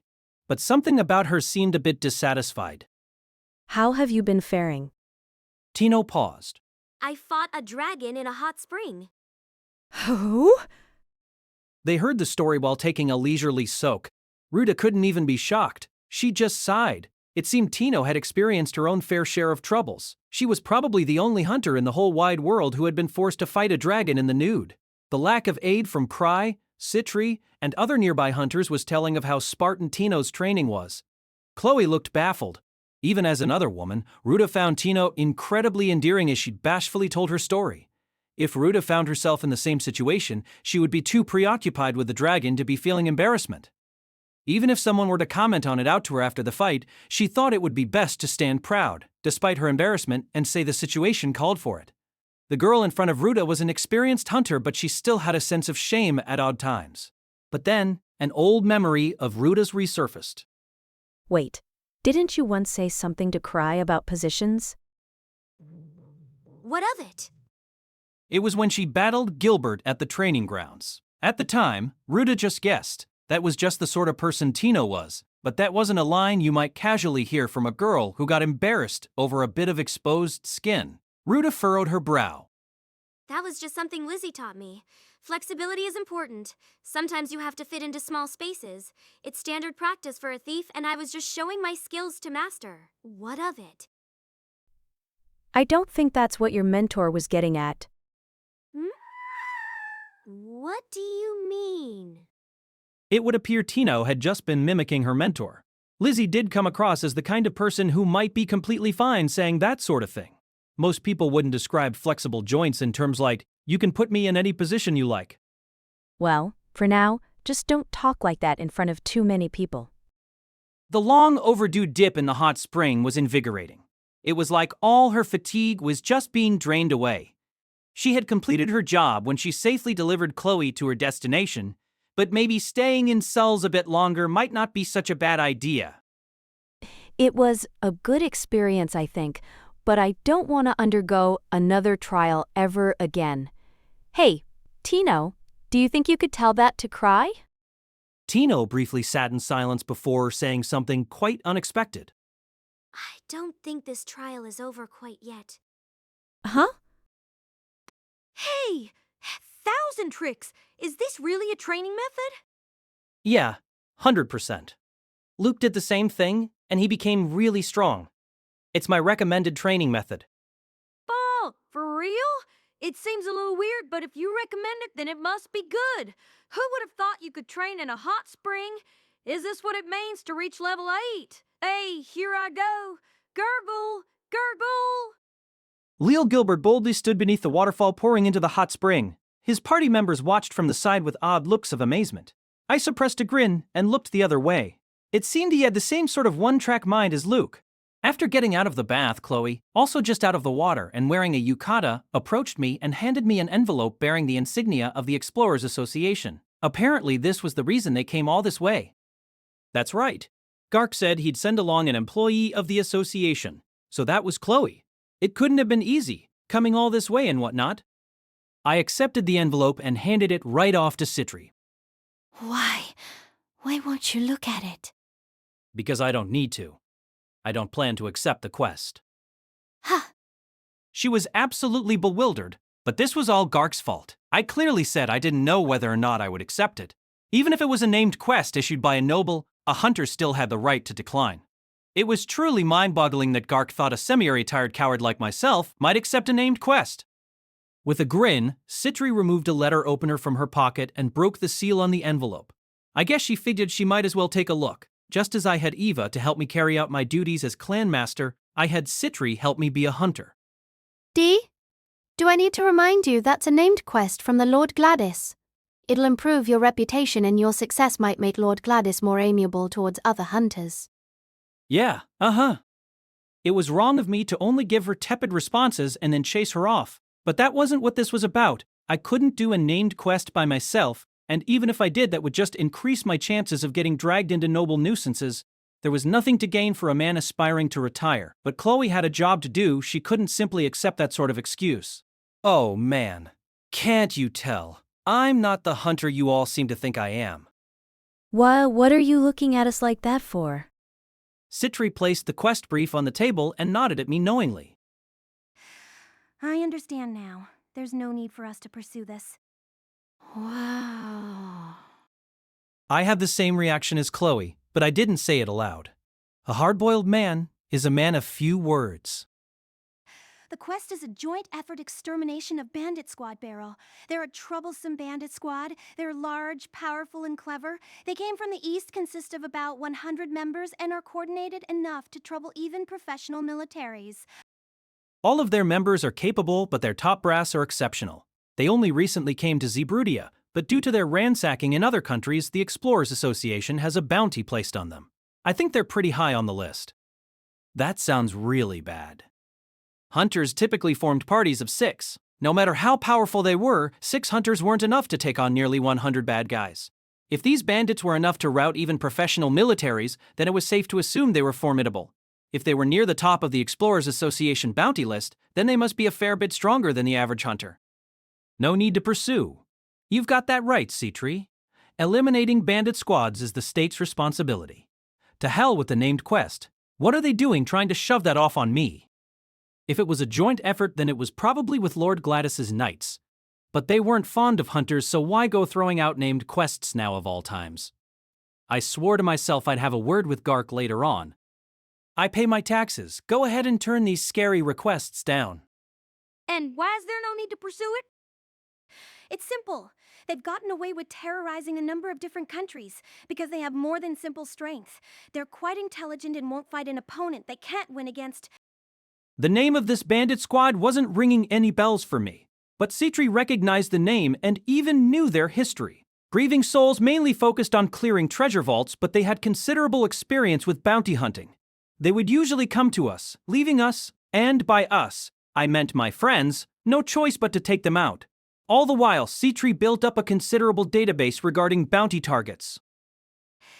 These bandits have terrorized many regions. They've lasted as long as they have by retreating every time a stronger force is sent after them. They aren't dumb enough to stick around if a level 8 hunter's been dispatched.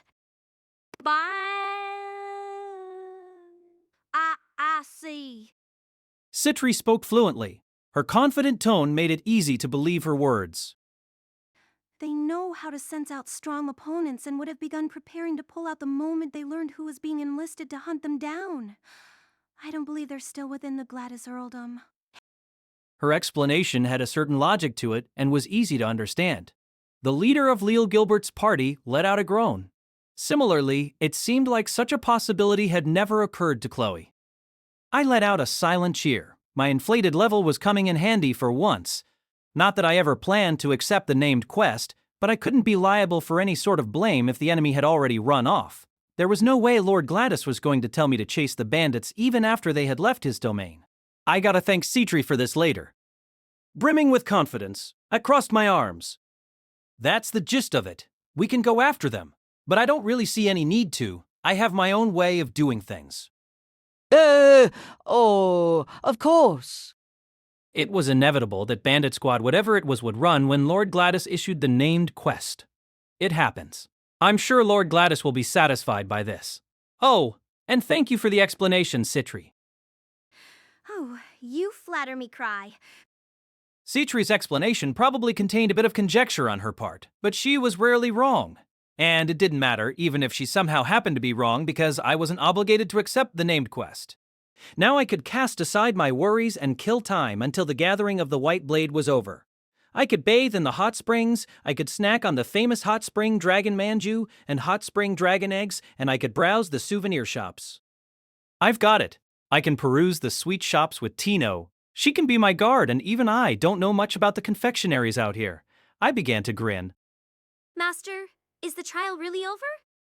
Yeah, absolutely. Finito. Finito. Master. There was something poignant about her voice. No trials or anything. All that's left is paradise. I hid it with my hand, but I couldn't keep a grin off my face.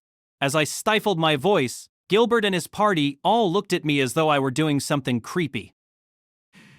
Damn it! What a miserable display for a level 7. Arnold was in the depths of despair. He no longer knew what to do. He was in terrible condition and his body felt like a sack of bricks, but his spirit was suffering most of all. When he regained consciousness, a deep sense of disappointment overcame him when he realized he had fainted upon seeing the face of the Thousand Tricks. That disappointment was directed at no one but himself. It might have been the face of a level 8, the face of someone who had caused him all sorts of suffering, but to pass out from merely seeing it was inexcusable. 1 month prior, talk of something like this would have elicited scornful laughter from Arnold. What gave him the greatest shock was what he heard from A. You're a bit exhausted, Arnold. You've been through a lot, and all while we were weighing you down. I think the burden got the better of you. Take some time to rest in the hot springs here. He had shown consideration for Arnold. That wasn't too extraordinary. Arnold was the party leader, and his party members had shown concern for him many times before, but never had he heard them speak to him with words tinged with sympathy or make attempts to protect his feelings. He had considered this proof that he was a strong leader. To faint just because he saw the face of his nemesis, it was a sorry display. Yet none of his party members showed any hints of wanting to abandon him. Even Jaster, a hunter who had managed to tag along with Arnold despite being the party's youngest member, didn't show a hint of disapproval. This was no doubt a product of the confidence Arnold had instilled in his members. He understood this, but he still couldn't forgive himself for being frail enough to faint after seeing his enemy. His capabilities shouldn't have changed. He was extremely fatigued, but his powers were still intact and his sword was in fine condition. In fact, his mana material had increased after visiting Night Palace, and yet Arnold now felt weak. Total confidence was one of the necessary pillars of strength. Should that pillar wobble, even someone of superb fortitude could lose strength. Arnold needed to regain his confidence, but he didn't know how. Remembering what A had said, he went by himself to the main bath so he could both rejuvenate and reflect. But when he saw the wide bath, warm and steaming, he felt nothing. This is a wound. A fatal wound for a man of supreme might. A crack had formed in his hunter's spirit. An early retirement might await him if he failed to regain his confidence. Over and over, he told himself he should use this humiliation as a chance to spring back better than ever, but he just couldn't muster his spirit. He felt like he had become someone else the moment he fainted. He didn't understand how he had once been able to fight or be angry. He understood the principles, but his heart wasn't in it. He clicked his tongue just like he used to. He walked with his chest puffed out, just like he used to. But it was a hollow performance. He was still managing to look strong, but, like metal plating peeling away, Arnold would eventually become a weakling. There was no one else in the main bath. It occurred to Arnold that he hadn't walked alone in some time. After forming his party, there had almost always been a party member nearby. Something about it was lonesome. That, too, was another feeling his previous self never would have felt. Everything he did felt uncharacteristic. Everything felt disjointed. He was afraid to swing his sword again. He was afraid his party's concern would morph into disappointment. Most of all, he was afraid to run into the 1,000 tricks again, because he didn't know how he might react. Once this thought crossed his mind, he realized how far he had fallen. A had apologized to the 1,000 tricks while Arnold was unconscious. Arnold had thanked A for doing that, but was the crashing lightning really the type to approve of such behavior? No. The answer was a flat no. Arnold always took A's words into consideration, but the final say always fell to him. Arnold was the one who shouldered responsibility for the party. Even if A had already apologized, Arnold still would have gone and done it himself. That was how he envisioned a powerful leader. That was the man that was the crashing lightning. So what did it mean if it took him so long to realize something so simple? Another wave of despair assailed Arnold. Despite his realization, his body wouldn't move, and that created a sense of self-loathing. He heaved a sigh that felt like it was taking all his strength with it. He couldn't do it. It wasn't even worth considering. In his current state, Arnold was unfit to be responsible for the lives of his party members. Falling Fog had no option but to disband. He would have to talk to A once he was out of the bath. He had an obligation to those who had once followed the crashing lightning. Dragging his weary body, he made for the tub at a slow pace, almost as though trying to buy time. Then, as he was about to lower himself into the wide bath, something strange flitted across his field of view. His mind went blank. He slowly rubbed his eyes and took a good look. Contrary to what he expected, he felt no fear. He didn't faint or even tremble.